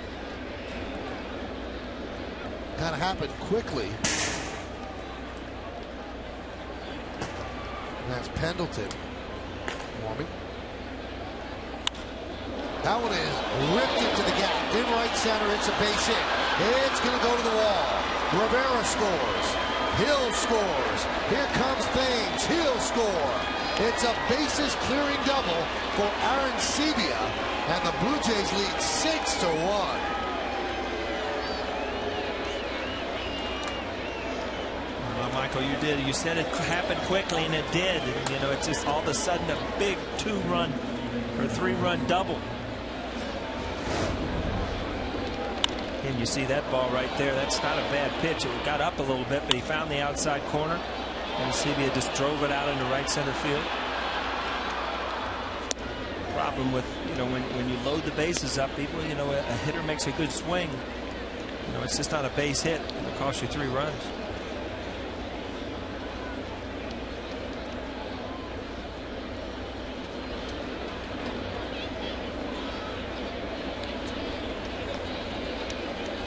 The 0-1. 6 runs. That's the most Colon has allowed this season. Came into the game with a 3.16 ERA. So a very rare clunker for Colon. It's really weird how it happened, because the first 5 innings he was in total control. Gave up a home run early to Bautista, and then had good control with his fastball. Was starting to use his slider a little bit more. All of a sudden this inning he kind of lost control of that 2-seamer. Was running off the plate away and set up a big inning. Fouled off the foot of Encarnacion.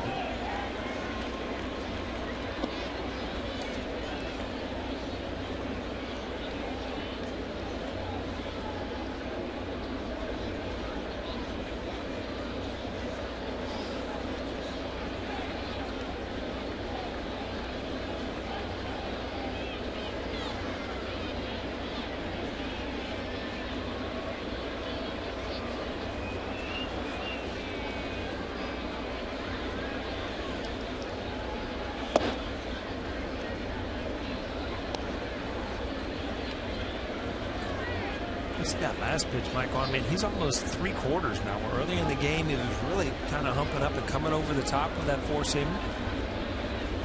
That's fatigue, right? Well, let me call Al Leiter and David Cohn, but I would assume. I mean, his arm angle has definitely changed. It's over the top there.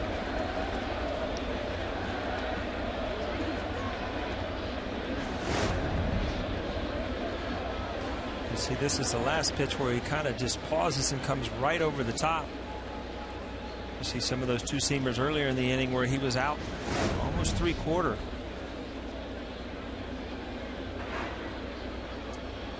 .61 strikes in 99 pitches.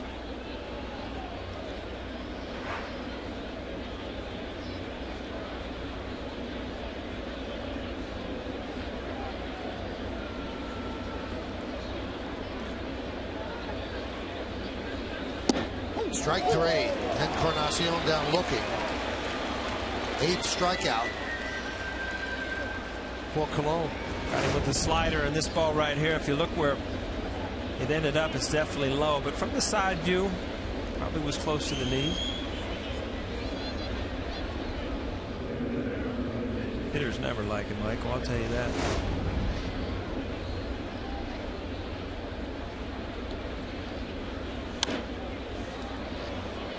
While the Blue Jays bat around, Rajay Davis, the 9th batter, comes to the plate. He fouls that one off.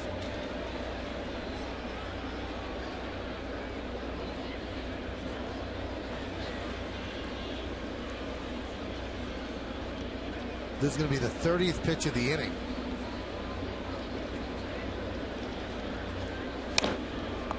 Nubbed up the first baseline, and Colon tags Davis on the way by, and that's going to do it. But the Blue Jays score 5 runs on 3 hits, no errors, and 1 man left on base. We go to the bottom of the 6th.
poll, once again, the question, which sport will produce the next Triple Crown winner? You've been voting at 58772 with your text, and here's what you came up with. Very close. 52% think it's going to be baseball, 48% horse racing. You know what? I would say baseball. Really? I mean, horse racing has changed so much. I don't know if you can... You know a lot about horse racing? I try. I don't know that. I don't know as much as I would like, but I love it. I love it. Well, John Farrell makes the call to the bullpen. Brought to you by AT&T. So Carlos Villanueva has a chance to get a win if the bullpen does a job. And the first one they call on is Jason Frazier. And look at the numbers for Jason. 20 strikeouts in 18 2/3. 19 runners in 18 2/3. New third baseman for the Blue Jays is John McDonald, taking over for Encarnacion. Granderson. There's a strike. And there's John McDonald from Connecticut.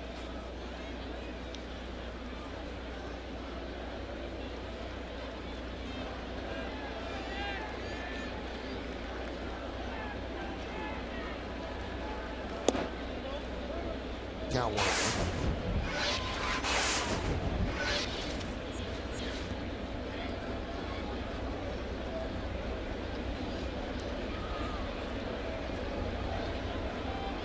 Granderson, Teixeira, and A-Rod here in the bottom of the sixth. So the Yankees have some ground to make up. Along with Paul O'Neill and Kimberly Jones, I'm Michael Kay. We thank you for joining us on this Monday evening. 6-1. Blue Jays over the Yankees. Thanks for watching. Yes. Keep looking over to my shoulder for the third guy. Where's the third guy tonight? Is this you and I? Just the two of us. Yeah? Yep. They don't want to mess this chemistry up. Wow. I'm wondering, are they worried about you or worried about me? I think it's a little both.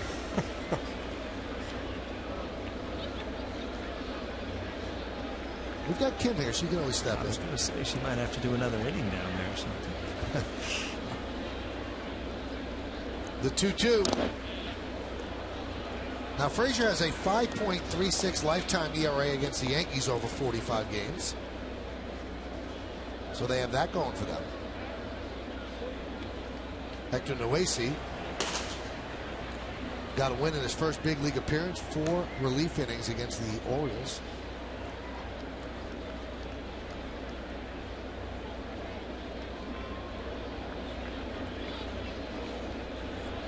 The 2-2. 3-2. Granderson struck out and he scored the Yankees' only run. He walked in the fourth, came around to score on a sac fly by Cano. Teixeira on deck. Alex follows him. And Granderson works a walk. That's the last thing you want to do when you put 5 runs on the board in the previous inning.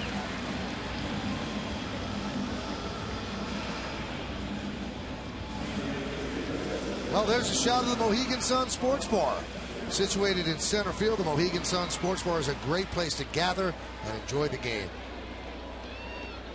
You ever been to the Mohegan Sun? The sports bar or the original, the real place? It's great. Great place.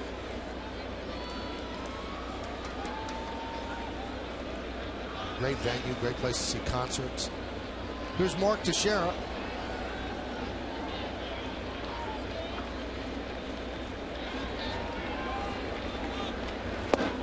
And the pitch outside.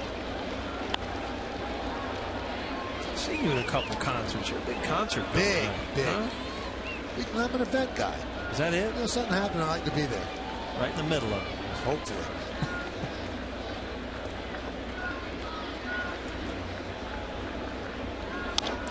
Foul back.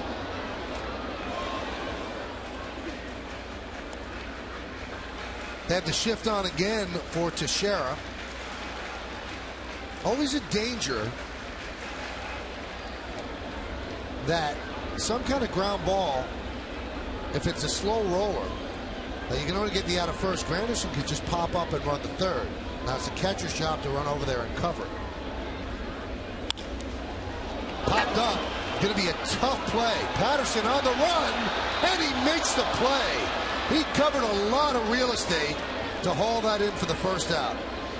I'll tell you, when that ball went up in the air, there was only one guy who was going to catch it, because Encarnacion was all the way over in the shortstop position. We talked about speed. Well, the Blue Jays have some speed in the outfield. Good play out there by Patterson.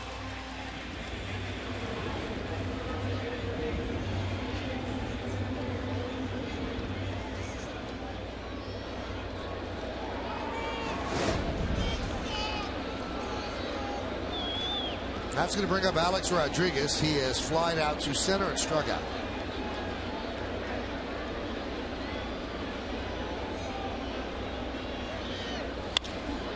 There's a base hit up the middle. Granderson is going to go to third.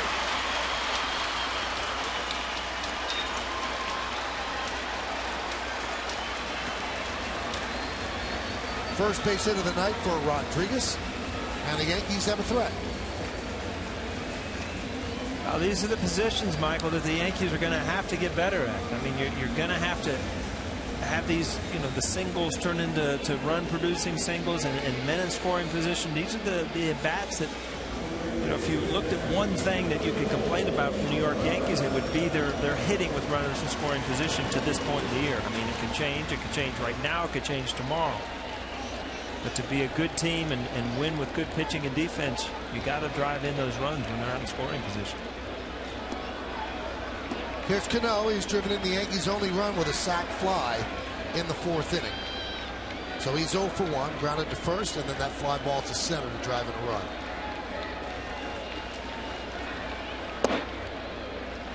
One and 0. Yankees hitless in 4 at bats with runners in scoring position. They do have that sac fly. Now Cano 6 of 8 this year, getting the run in from third with less than 2 outs. Blue Jays 2 for 5 with runners in scoring position.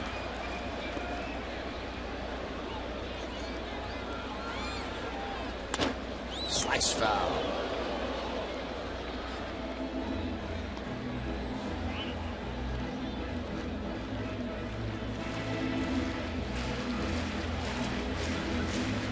Tampa Bay and Detroit 1-1, bottom of the 5th. Boston leads Cleveland 1-0, top of the 4th. Those two teams and the Yankees bunched up atop the American League East. Right here, the Yankees are trailing 6-1, bottom of the 6th. As a Yankee fan, Michael, who scares you more, the Boston Red Sox or the Rays? Red Sox. Red Sox? I mean, I think the Rays are very good, though. They're pitching. Their pitching, their starting pitching is very good. Their bullpen, I think, is the big question mark. But the Red Sox and the Yankees, I think, are the 2 best teams in the American League.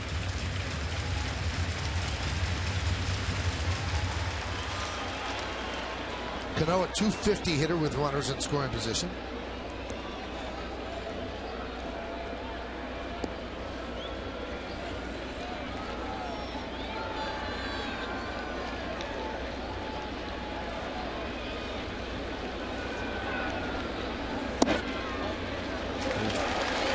Close pitch. Had to be low because they got a lot of the plate. That's that borderline pitch. As a pitcher you want it. As a hitter you're glad they didn't call it.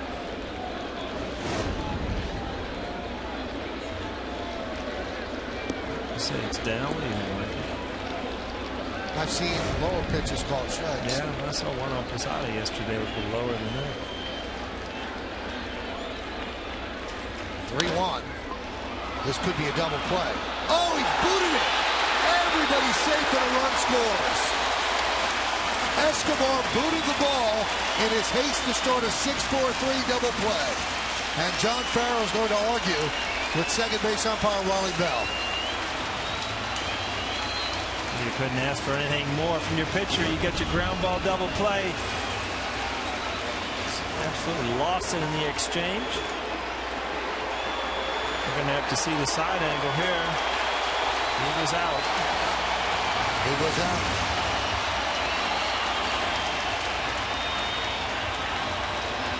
See it from another angle.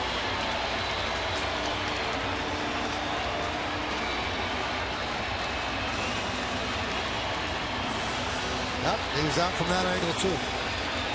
So it's a fielder's choice, E6 with an RBI for Cano. And Frazier can't believe it. So can the Yankees take advantage of a break?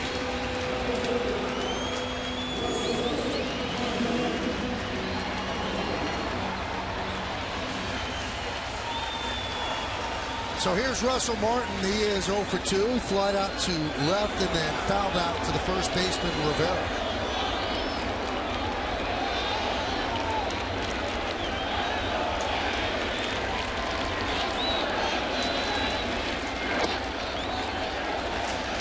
Count 1-0.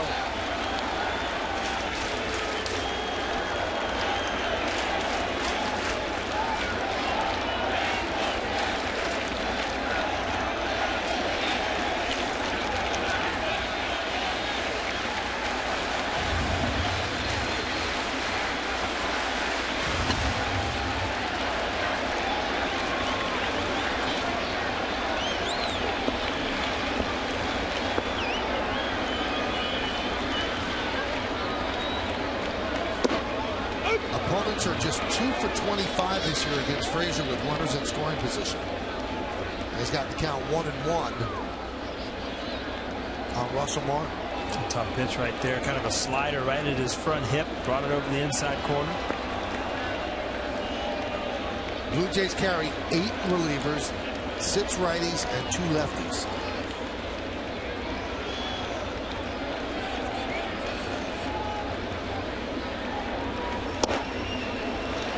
Fastball, count 2-1.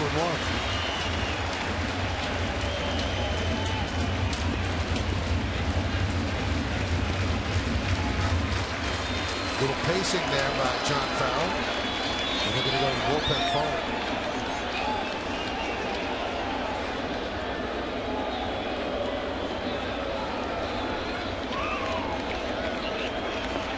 The 2-1.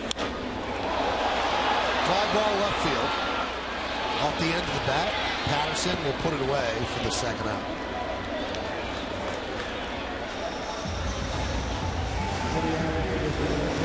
He got a pitch that he was either going to drive out or pop up. He said, ball running in on him. Knew immediately. Didn't get it. It's funny because as a hitter, just the feel of the ball off the bat, you know immediately if that ball's going anywhere.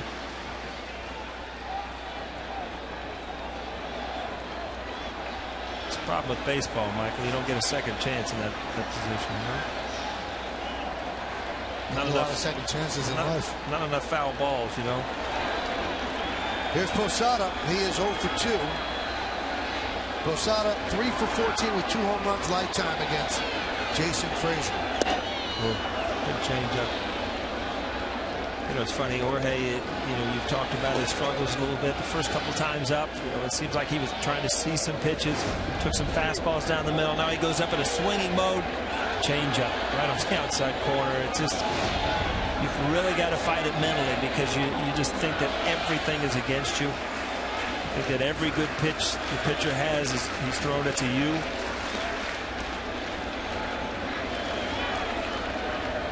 Jorge's done this for too long to not realize that he could snap out of this and get some big hits for this team.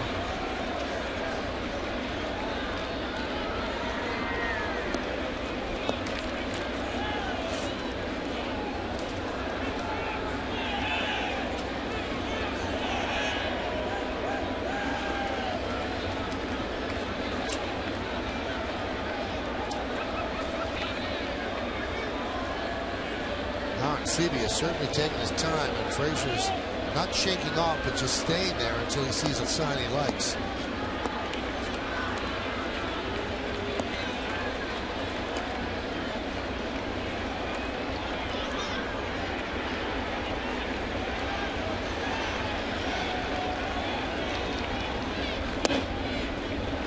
Down 1-1.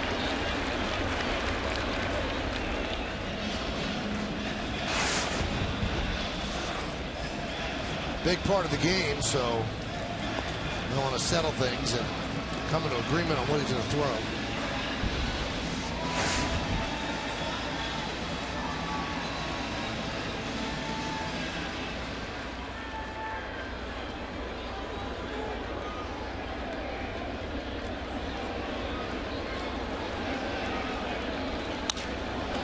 Ground ball to second base. Hill makes the play, and that'll do it. So the Yankees get the run on the error. 1 hit and 2 men left. We go to the 7th, 6-2 Blue Jays.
Brought to you in part by Jaguar. See how Jaguar outperforms the competition at JaguarPerforms.com. By the New York Lottery. When you scratch Lottery's instant games, good things happen in an instant. So be ready. And by Grey Goose, the world's best tasting vodka. New pitcher for the Yankees as Bartolo Colon has his roughest outing of the year. They'll turn it over to Hector Noesi. Noesi, his major league debut in Baltimore in the Yankees' 15-inning win that they had there. And he put up 4 scoreless innings. Walked 4, gave up 4 hits, and struck out 4. And kept wiggling out of jams. Here's Corey Patterson. Pitches high. Patterson started that 5-run 6th inning with a double. The Cadillac scoreboard shows the Blue Jays up 6-2. High fly ball center field. Granderson for the first out. You know, if you look at Colon's start, though, and you go back over what happened, it's not like, oh, you know, you send up a red flag because, oh, he didn't have his stuff tonight. Is this the way it's going to be? He had great stuff. I mean, for 5 innings, he was as good as he's been all year, and all of a sudden he had that weird 6th inning where he lost control of his fastball on the outside part of the plate. One big hit, that big 3-run double. There's Bautista. He takes a strike. Bautista got it started with a home run in the 1st inning, then walked in the 3rd, intentionally walked in the 6th. The 2 intentional walks that the Yankees issued in the 6th inning came back to bite them. With a runner at second, nobody out, they walked Bautista, which I guess was the right thing to do. Then Escobar sacked them over. And then they intentionally walked Rivera to load the bases for the double play. And Aaron Hill made him pay with an RBI to left field. Then Eric Thames, a bases loaded walk to force in a run. And then with the bases loaded, J.P. Arancibia drove them all home with a double. Bautista fouls him back. And in the 1st inning, this is how Bautista welcomed himself to this series. I talked about a little bit in the pregame that, I mean, it's like some hitters pick up the baseball a little bit quicker, and you'll see that, I mean, even on 2-strike swings, you see that. I mean, that's a healthy swing. He's picking up the ball, he's reading it, and he's giving himself a chance to drive the ball even with 2 strikes. He's just not trying to put the ball in play like a lot of hitters will with 2 strikes. I mean, you wouldn't know if this is his first swing of the at-bat or a 2-strike swing. That's just a good full-out swing. He's recognizing the pitches. That ball's up in the zone, but I tell you what, it just looks like every one of his swings, he's right on the pitch. Here's Yunel Escobar. And there's a strike from Noesi, throwing 93 miles an hour.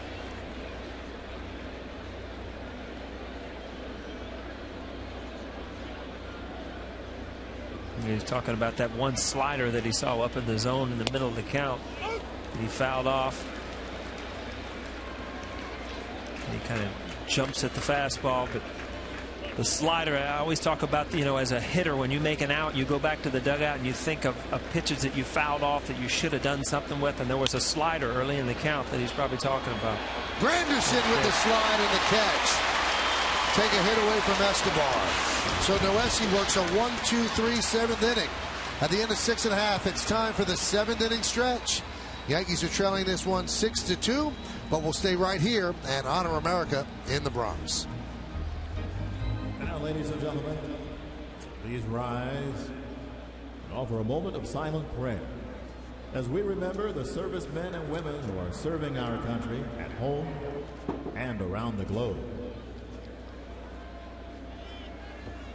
Thank you. Now join in Kate Smith's rendition of God Bless America.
It's 6-2, the Blue Jays over the Yankees. Now let's look ahead to tomorrow. Tomorrow's starting pitchers brought to you by Verizon Fios. Get the ultimate in entertainment on the Ultimate Network. Fios a network ahead. Ricky Romero goes for the Blue Jays, 4-4, good ERA. CC Sabathia, 4-3, also a good ERA. Now our coverage will begin at 6:30 p.m. on the Yes Network. And we start the game on My 9 right at 7:07. And that will be, as I mentioned, on My 9. John Roush is going to come on to pitch the 7th inning. And he's going to face Gardner, Dickerson, and Jeter. The big right-hander deals. Pitch is high.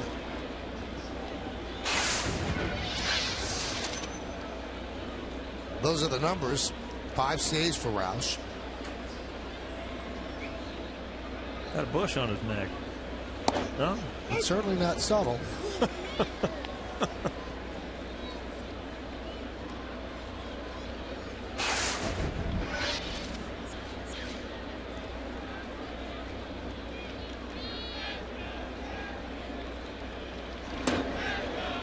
Down 2-1. Roush has had 6 career appearances against the Yankees. 6 innings, 5 hits, 1 run, 3 walks, 6 strikeouts. And that's good for a 1.50 ERA. I'll tell you what, I was talking to him a little bit on the field. He came over and I was talking to Brian Butterfield. He's huge. I mean, you look up at him, he's like a 6'7", 6'8". How tall is he? I think he's 6'10". I think, see, like check I that said, out. he's huge. 6'10" he is.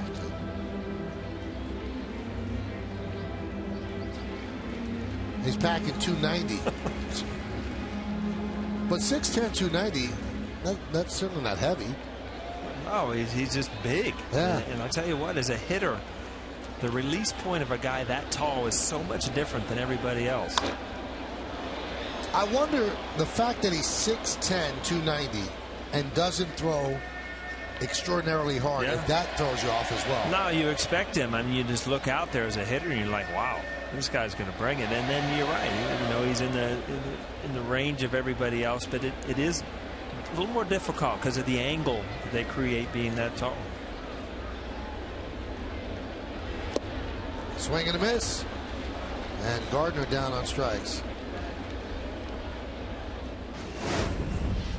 This is a changeup, and you see how high that ball comes out. Off-speed pitch against Brett Gardner.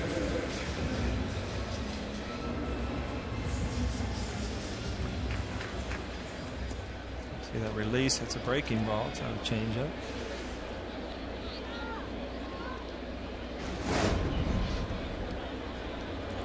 Chris Dickerson started in right today. Nick Swisher struggled from the left side. Joe Girardi just wants to get him straightened out from that side. He sat him down against the last 2 righties the Yankees faced as starters, but he's going to be in tomorrow's game.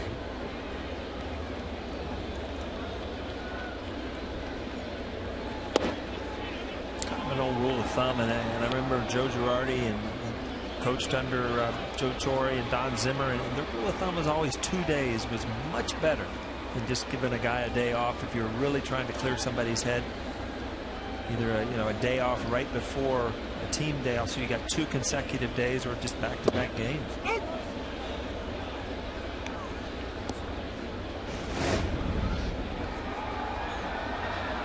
Those eyes get wide. See him coming over the top, and you see that's going to be a breaking ball. Wow.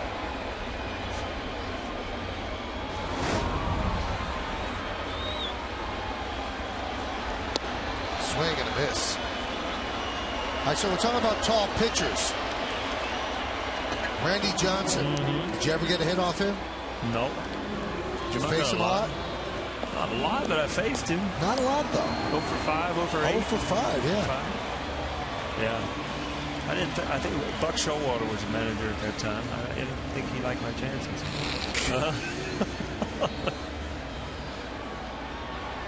He actually called us in the locker room, or in his office one day. And I know it was Deion James, myself, and another lefty. And somebody was going to have to play because I think Randy Velarde or somebody couldn't go. And we actually drew straws. Yeah, we For drew Randy straws. Johnson start. And Deion James, I don't know if it was intentional or not. He got the short straw. How do you do it? You remember? It's over. Jeter hits one on one hop to Escobar. And that will do it. As Roush works a 1-2-3 7th inning. We're going to go to the 8th. It's 6-2 Toronto.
Well, it's time for the game summary brought to you by your local Nissan dealer. 6-7-2 leading 2-3-0. Bautista a home run.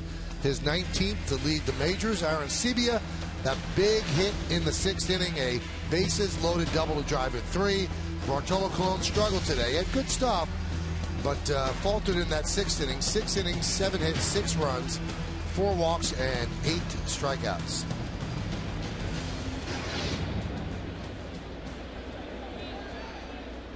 Well, we go to the 8th inning. Hector Noesi, who pitched a 1-2-3-7th. Now 5 scoreless innings in the big leagues for Hector. He'll face Rivera, Hill, and Thames.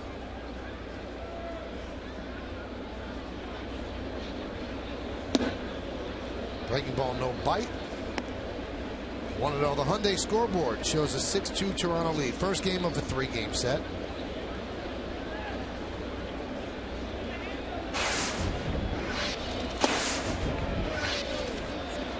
Count 1-1.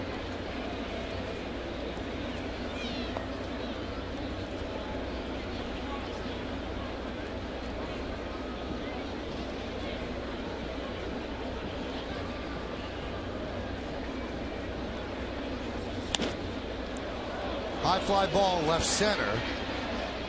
Grandison will make the play. Tonight after the postgame catch, WB Mason presents the Joe Girardi Show as the skipper talks southpaws. Find out who was the toughest lefty he faced and the best lefty he ever caught.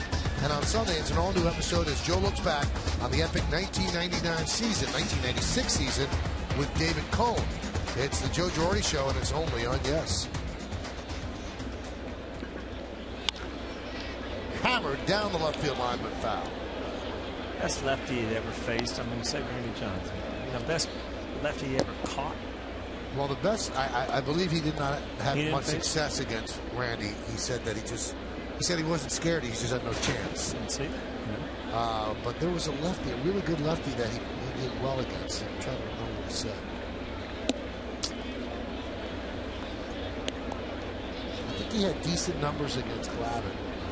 I was going to say maybe it was Glavine or Avery because 2 good lefties over with the Atlanta Braves for many years. I think he was 3 for 11 against Leiter.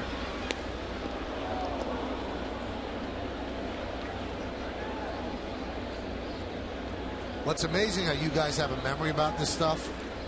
Like the lefty that he owned, I asked him how'd you, he said I owned him. I just knew right away. Yeah, my wife thinks I'm crazy. You can remember, it's really weird. You can remember certain pitches that happened 10, 15 years ago, but you can't, she says I can't remember to put the Noke away when she asked me to. What was the pitcher that you felt the most comfortable against, that you had the most success? It's not always about comfort. I mean, Jose Mesa, I had great success about, but I wasn't comfortable hitting off him. I thought he had great stuff, but for some reason, I just, I got a lot of hits off of him. Line down the left field line. It's going to be a base hit. It's going to bounce into the seats for a double. Aaron Hill with a double.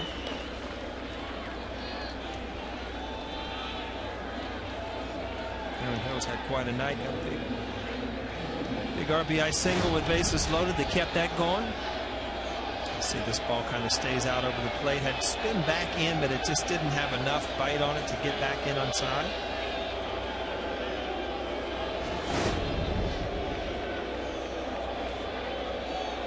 Here's Eric Thames. You were 9 for 11 against Jose Mesa. Yeah. 8-18. Joe Table. Joe Table.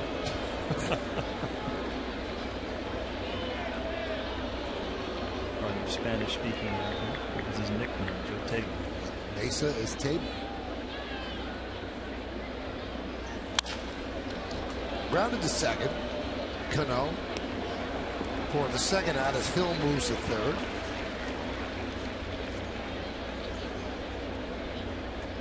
If I'm John Farrell, I look at these games as being very important because you're trying to prove to these guys that they can play in the American League East. And every time you come out and you beat the Yankees or you put yourself in a position to beat the Yankees, especially on the road, you're telling this team that we're not far from becoming, a threat in this division. So I think that every time you match up the Blue Jays, especially with young pitchers going, you know, and you're playing Boston, you're playing the Yankees, you just get closer and closer before you feel that you're on the same field playing wise as these better teams. 2-3 against the Yankees in 5 games so far this year. Trying to even up, splitting 6. Back at, and then I was talking to Brian Butterfield about it earlier. You look back at 93, 94, when the Blue Jays used to walk in here, you know, world champions, and Cito Gaston and the boys. I mean, we just looked across the field, and they were a better team than we were. But progressively, we got, you know, year by year, you got better. You started beating them, and before you know it, you know, you become, you know, the favored team in the East. Remember those years, don't you? The Blue Jays? Blue Jays and the A's. Yeah. I don't know if you were here when the A's used to just destroy the Yankees. We beat the A's in '90 with Cincinnati, but you know, just from there was no interleague back then. Just from a distance, they were the team that just ran away with the division every year. We went into the World Series thinking, you know, how can these guys be beat? But all of a sudden, you win Game 1. And just like I'm saying here tonight, you think, you know, these guys are no better than anybody else. 2-2. There's a base hit. That's going to be the first run that Noesi has allowed in the big leagues, and it gives the Blue Jays a 7-2 lead here on this Monday night. 4th RBI for Aaron Sebia.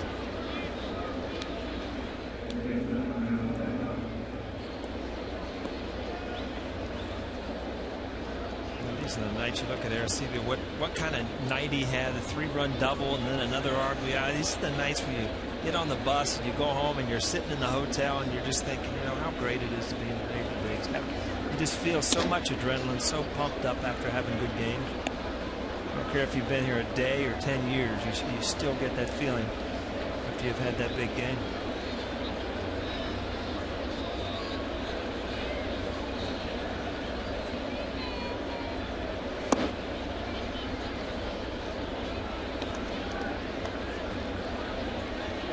Talk about dominating. I remember, I think the A's one year against the Yankees were 13-0.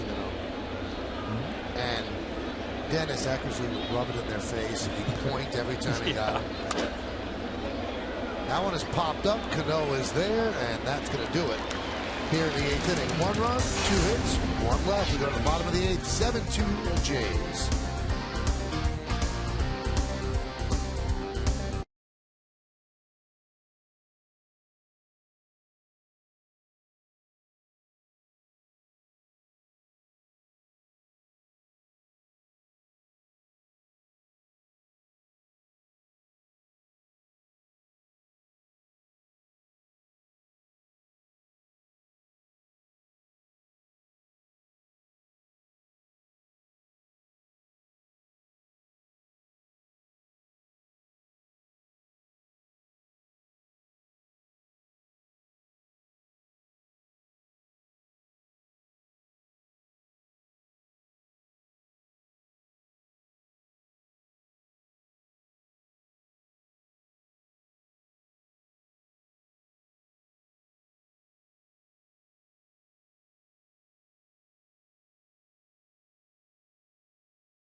Brought to you in part by J&R Music and Computer World, and by Toyota, the official hybrid of the New York Yankees.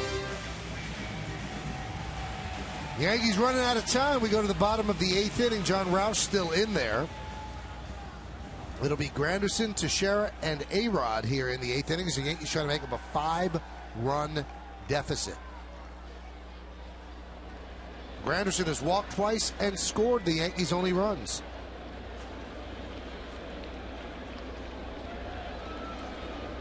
Hyundai scoreboard 7-2. There's a strike.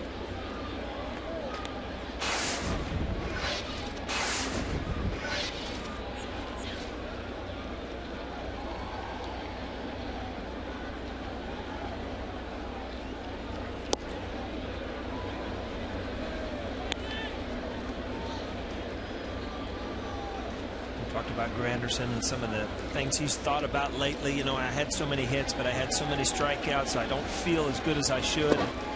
These are the at-bats when you're down late in the game that you really got to bear down and try to find, because there's always tomorrow. You have a great at-bat before you go home. You go in tomorrow thinking that you're in a good streak. Lead off this inning and get a couple runs. Next thing you know, you're right back into the game.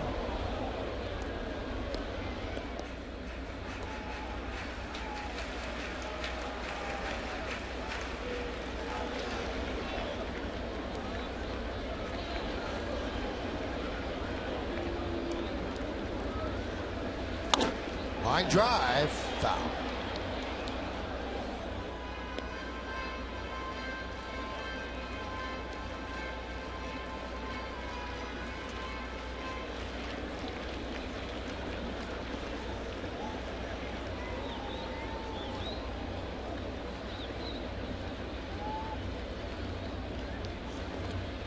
In the dirt, 2-2.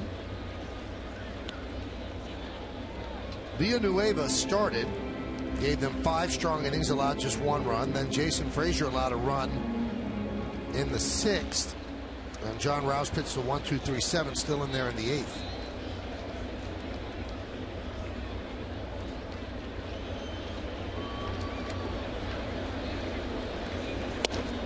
You check it out. Villanueva's last 63 appearances were in relief before tonight's start. And he pitched more than 2 innings only 4 times over that span. So he did a nice job giving them 5 innings today, and he's in line to pick up the win. 3-2. Foul back. Granderson has settled nicely into that number 2 hole, and that's a good spot to hit in this lineup. Behind Jeter, in front of Teixeira and A-Rod, you're going to get pitches to hit.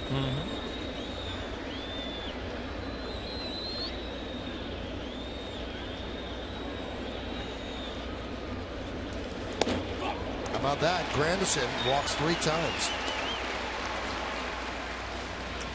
Well, tonight and throughout the Yankee season on Yes, we're asking you to vote along with us for the Chevy Player of the Game. Text your vote to 58772 or vote online at yesnetwork.com. Tonight's candidates are number 1, Jose Bautista, number 2, JP Arancibia, number 3, Carlos Villanueva, and number 4, Robinson Cano. Vote now. Make your voice heard. Standard text messaging rates apply.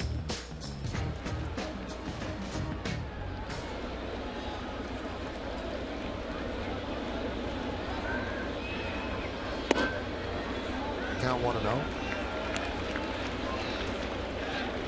All 3 of Granderson's walks have led off an inning, and in the previous 2 he ended up scoring.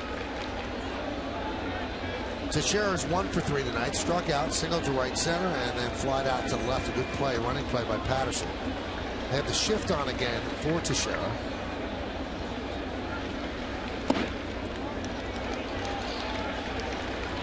Now what they've done with the shift, though, is they keep the shortstop Escobar at short. And they've moved McDonald, who has played on that side of the infield. They moved McDonald from third to the second base side of the bag.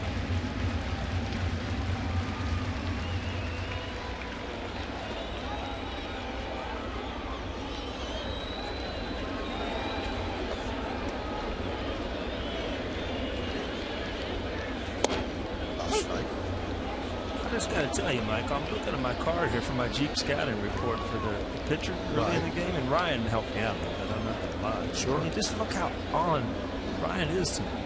It's been a while. All right, he hasn't thrown since 09. Runner goes. The throw knocked down. And Granderson steals second. They weren't even looking at him at first base. Yeah, every once in a while you just feel like they've forgotten about you. You might as well take the base. Roush, a big pitcher, can be slow to the plate. Back to the scouting report, road dominance. I mean, he only gave up 1 run against, so he's given up 2 runs all year on the road. In the unknown, the Yankees have trouble with guys they don't know a lot about as starting pitchers. On the mark, huh? I'll tell you what, this is a clear indication that you have to tune in tomorrow for the scouting report. That's right. Ryan, get your sleep. You owe me a good one tomorrow.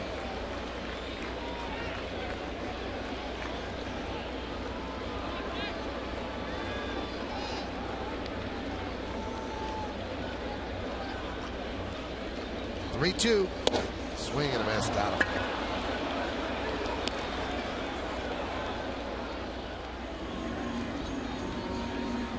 That was an 84-mile-an-hour slider. It looked like a 96-mile-an-hour fastball. I think Teixeira was kind of caught in the middle of it.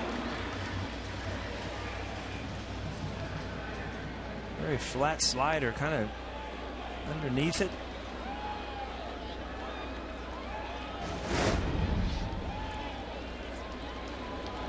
Here's Alex Rodriguez, 1 for 3.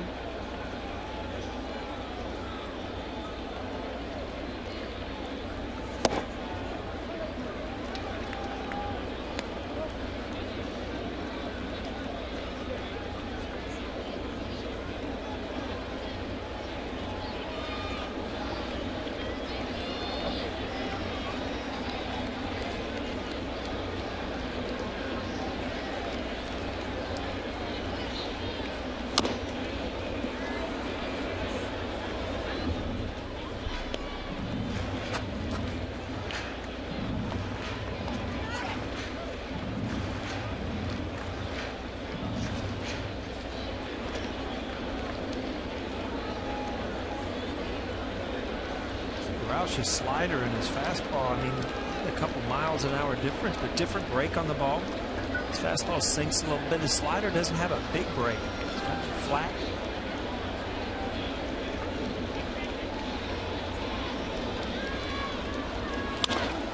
Ground ball left side. Escobar backhands, fires to first. The base hit for A-Rod, moving to third. Granderson.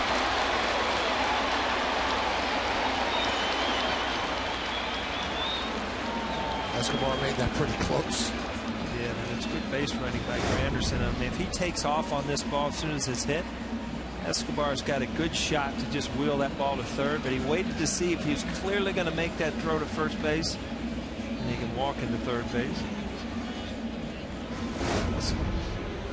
Well, that's going to do it for Roush. John Farrell is going to bring in a left-hander to face Cano. Stay right where you are.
3,000 guests 21 years or older will receive an Jorge Posada figurine courtesy of Sports Authority. For tickets, log on to Yankees.com, visit the Yankee Stadium ticket window, Yankees clubhouse shops, or call Ticketmaster at 877-469-9849. Well done. Yeah. Really well done. He's locked into that. He's locked into something. I haven't figured out what it is yet. You know, there are certain people that you'd see go, I'm not messing with him. I would not mess with John Rush. Whether he's got a baseball in his hand or not. Wherever I ran into him. Luis Perez is going to try to get Robinson Cano. You see Perez's numbers, one of two lefties in the bullpen for the Blue Jays. Yankees have runners on the corners as they try to come back from a 7-2 deficit. And here is Cano. 2 RBIs for Cano. He's driven in both runs. Hot shot, base hit. Now he's driven in all 3 runs. Granderson scores. A-Rod moves to second. RBI single for Cano. It's now 7-3 Blue Jays. Robbie's had a few opportunities in here. Sometimes against left-handers, you know, your mechanics have to be a little bit better as a left-handed hitter. You stay in there a little longer. You see this pitch on the inside part. Good swing. Drives it right to right field. He posts up on that front leg. Doesn't lean out forward. Got in on him a little bit, but that's a good swing.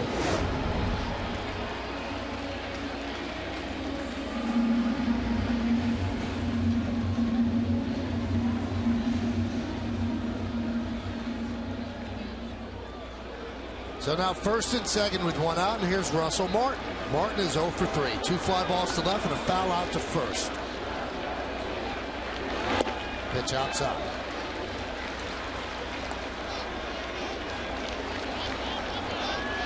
Crowd of 41,946 here in the Bronx.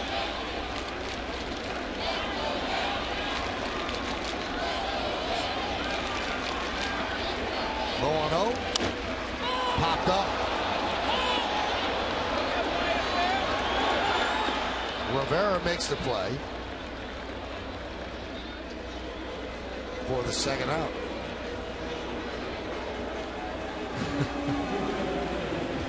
And then they call interference on Martin. So even really if he didn't catch the ball, yeah. he would have been out. A lot of times, it's not intentional. You, as a hitter, you kind of put your head down and you run in the direction. You know you just missed a pitch. Believe me, you're not trying to cause anything other than see your head's down, then you figure out, uh-oh.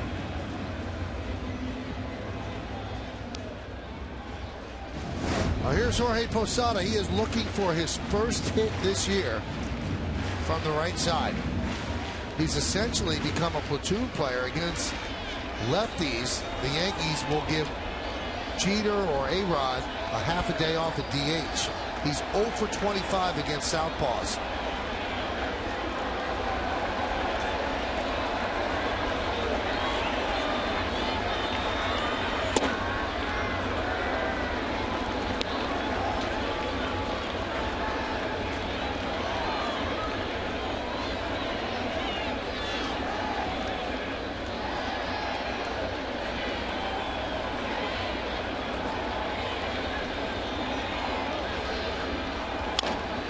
Grounded to third. John McDonald would step on the bag, and that's going to do it.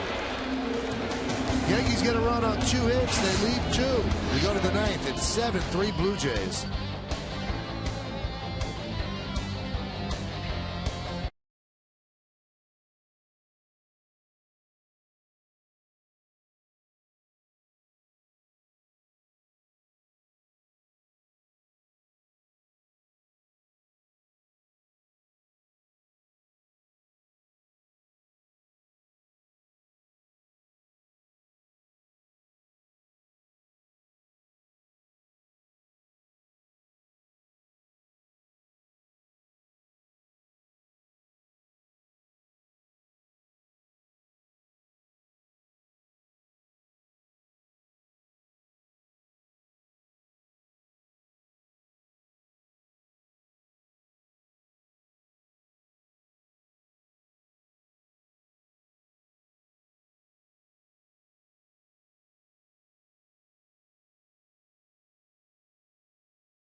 down the big plays from this game and brings you the latest from around the league. Plus, hear Joe Girardi's press conference, and Kim Jones talks to the team in the clubhouse. It's all coming up on the WB Mason postgame, only on Yes. Rajai Davis pops that one up, and making the play is Teixeira. 1 pitch, 1 out. Hey, if you're keeping score at home, Russell Martin's pop-up, there's a clarification. It was not called interference. It was infield fly rule, which I'm wondering why they called, because I didn't think that it was an easy chance. It was a high pop-up that drifted into fair territory, and the umpires, you'll see, they put up their hand, which signals infield fly. You see all 3 umpires in the screen have their finger up, so it was not interference at all. As Corey Patterson grounds to second for the second out here at the top of the 9th.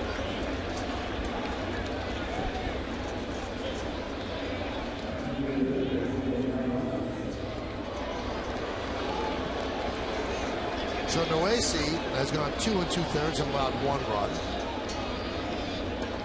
So if he gets 1 more out in his big league career, he would have gone 7 innings and allowed just 1 run.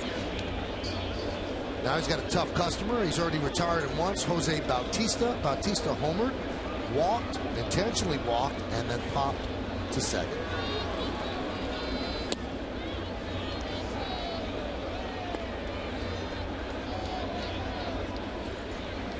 Well, let's try to break down why Jose Bautista is such a good hitter. And why it happened so late. Other than he acted like he was going to throw a ball there, so he's just going to take it. From the side, you see everything's kind of coiled up. I mean, he's not a huge guy. He's not the kind of guy that usually hits 50 home runs. His 41 home run increase from 13 to 54 was the largest increase from one season to the next in Major League history. The breaking ball there, but he still looks like, I mean, now you've taken a pitch, you've seen everything that the pitcher has, and then from the side, see, even with the 2 strikes, you see he's locked his front side in by turning that foot, and that's a swing right there, although he popped it up, that he wasn't trying to just serve it in, to make contact. An impressive 9th inning for Hector Noesi. Did the Yankees have a rally in their bones? We go to the bottom of the 9th.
And 2011 campaign.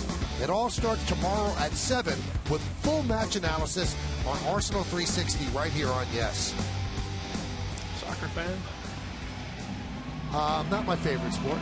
You? I don't get it. I don't get it. You got to put that little ball in the net. Yeah, but you got to do it with your feet. You're more coordinated with your hands. Wouldn't you want to pick it up and throw it? You made one of the great throws of all time, kicking it right past Todd Benzinger. Todd Benzinger, who thought it was a throw. Yeah. Could have got him at second, he told me. And nothing on the throw. Here's Frank Francisco as he will try to close this out. Yankees are trailing 7-3. Francisco has picked up 5 saves, 13 strikeouts in 11 1/3 innings.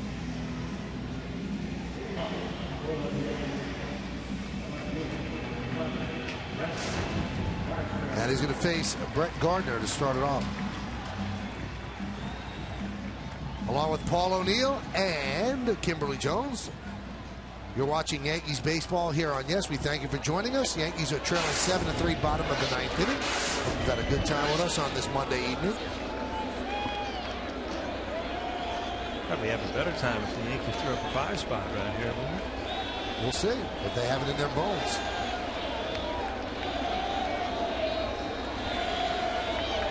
Pitch is high.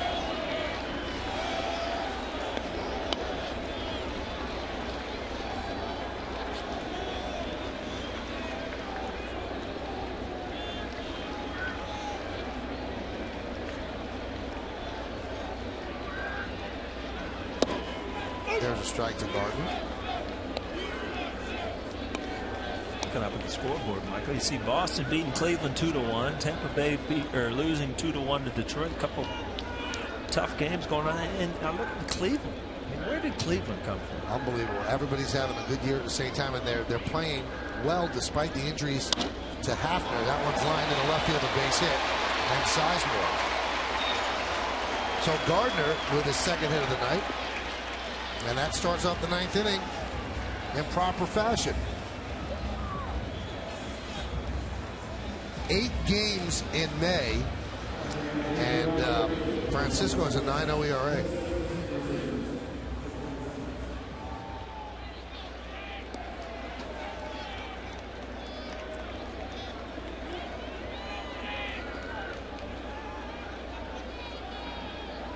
Here's Dickerson.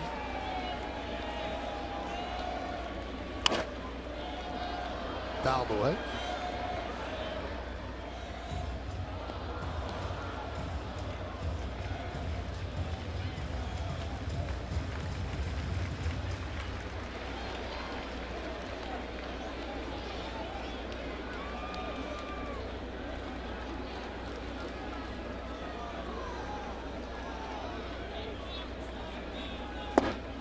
Pitch outside, 1-1. Dickerson 0 for 3 tonight with 2 strikeouts.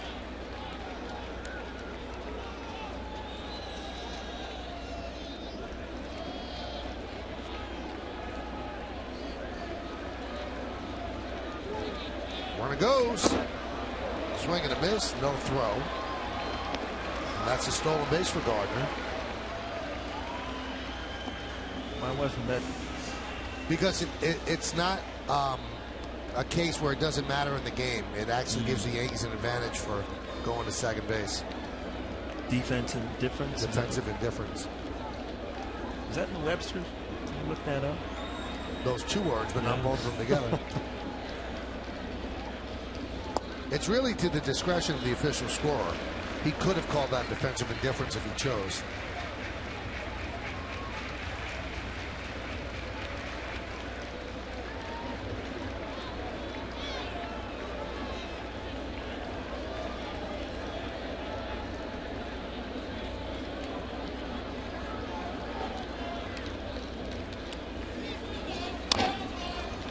Chop towards second. Hill gets Dickerson for the first out as Gardner moves to third. Tomorrow, come to Yes before Game 2 against the Blue Jays for the Tri-State Ford pregame. Then after the game on My 9, come back to Yes for Yankees Extra Innings presented by Tri-State Ford. And Wednesday afternoon, we've got full coverage of the midweek matinee starting at 12:30 only on Yes. We're busy tomorrow. Yeah. We're going to Yes to My 9, back to Yes. Mm-hmm. And then a day game the next day. You okay? You handle that? I can handle it, but you don't have that second analyst with you. All right. You got Ryan over here. Ryan knows a lot too. Here's Derek Jeter.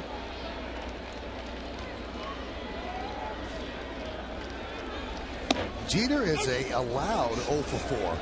He had a hard line drive that was caught by Hill, and then a deep drive to left field that Patterson caught with his back against the wall.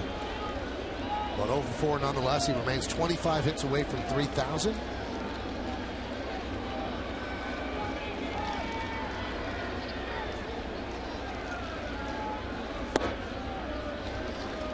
Count 1-1. Yankees need base runners. They're down by 4. Here in the middle of June, I got a good chance to see her. She gets on a little hot streak, huh? Yeah, you got 9 games on the West Coast trip. Yeah, you should see it. And you saw his first one. Single against the Mariners. He stood there at first base next to Tino Martinez.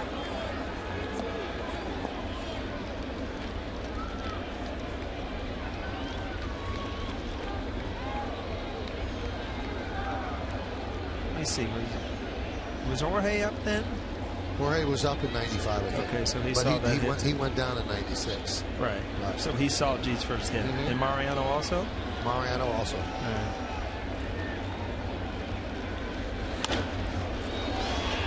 Let's see who else saw it. I did. John Sterling did. Susan Wallman did. Girardi didn't see it. Our director, John Moore, Gene Monahan, Steve Donahue. There's 2 good calls right there. Robbie Kakuza? Probably, yeah. Swing and a miss. Cheater down on strikes. Charlie Wanson was, of course. Charlie Wanson saw it. So the Yankees are down to their final out.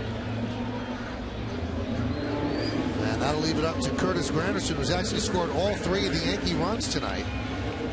And all 3 after walking.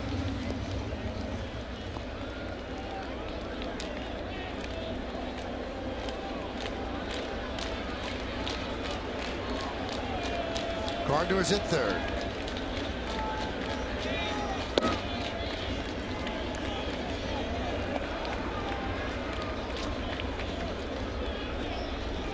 Granderson is at 364 against the Blue Jays this year.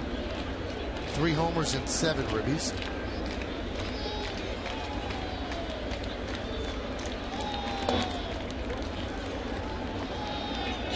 In fact, Francisco's first pitch of the season this year was hit for a home run by Granderson.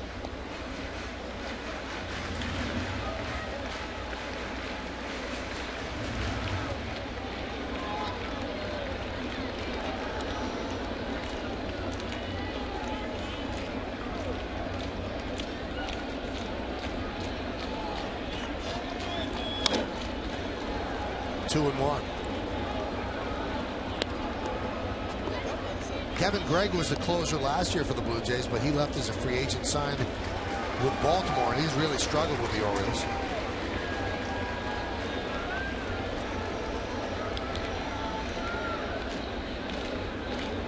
The 2-1. 3-1. Can Granderson walk for the 4th time? Mark Teixeira is on deck.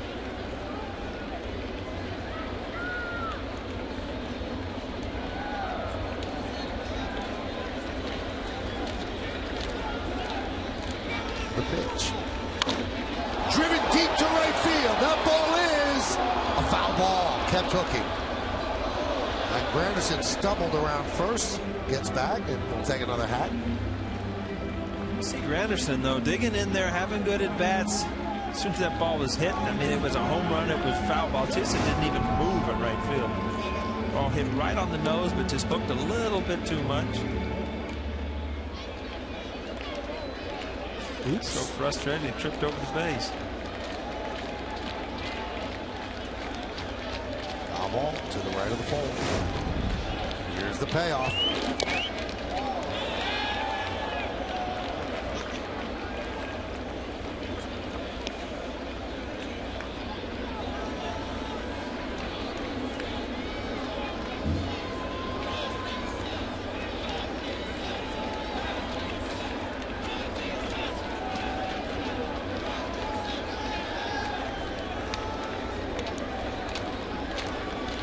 And the payoff again. Swung on and missed it. That'll do it. Yankees lose this game 7-3. In the ninth, no runs a hit, no errors, and 1 man left on base.